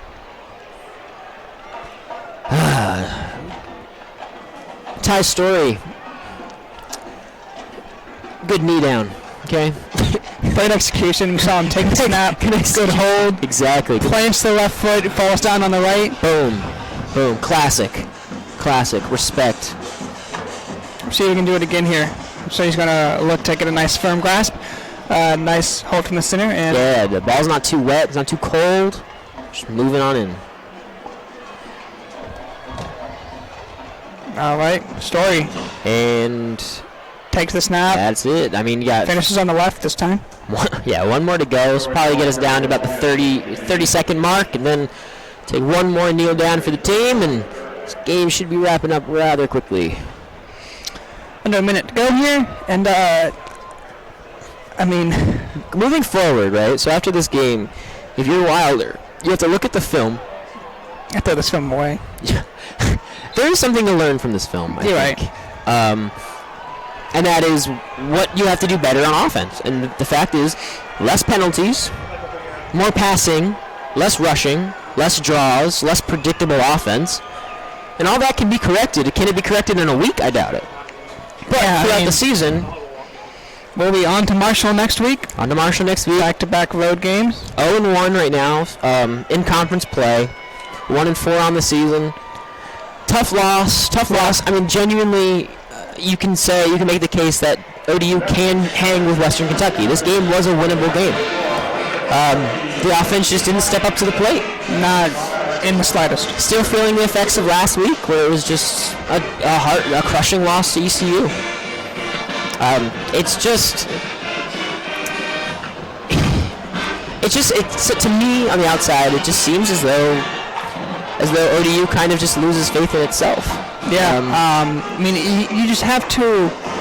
There was a point in this game where you could almost feel the gut punch that the defense kind of felt after they gave their offense opportunity after opportunity after opportunity, and Western Kentucky was giving us opportunities, and just time and time again, this offense came out on the field and just disappointed. Yeah, and it's tough to really pinpoint where the momentum shift changed, but it has to have been because of one of the penalties. It had to be because of one of them. Maybe it was the holding. Maybe it was the holding call on Mueller. Maybe it was something else. I think I look at coming into the half, or coming out of the first half, ODU starts off with a nice offensive drive, putting it to move the ball downfield, and then it just kind of stopped. Yeah. And then Western Kentucky gets a field goal after that to put them up by 2 scores and or 3 scores, excuse me. Yeah. And saucy rope. I mean, they're in it all up until the Simon touchdown. They were in it. And it's a tough way to go. It's a tough way to go out, that's for sure. And just got to go back to the drawing board from here and keep moving forward.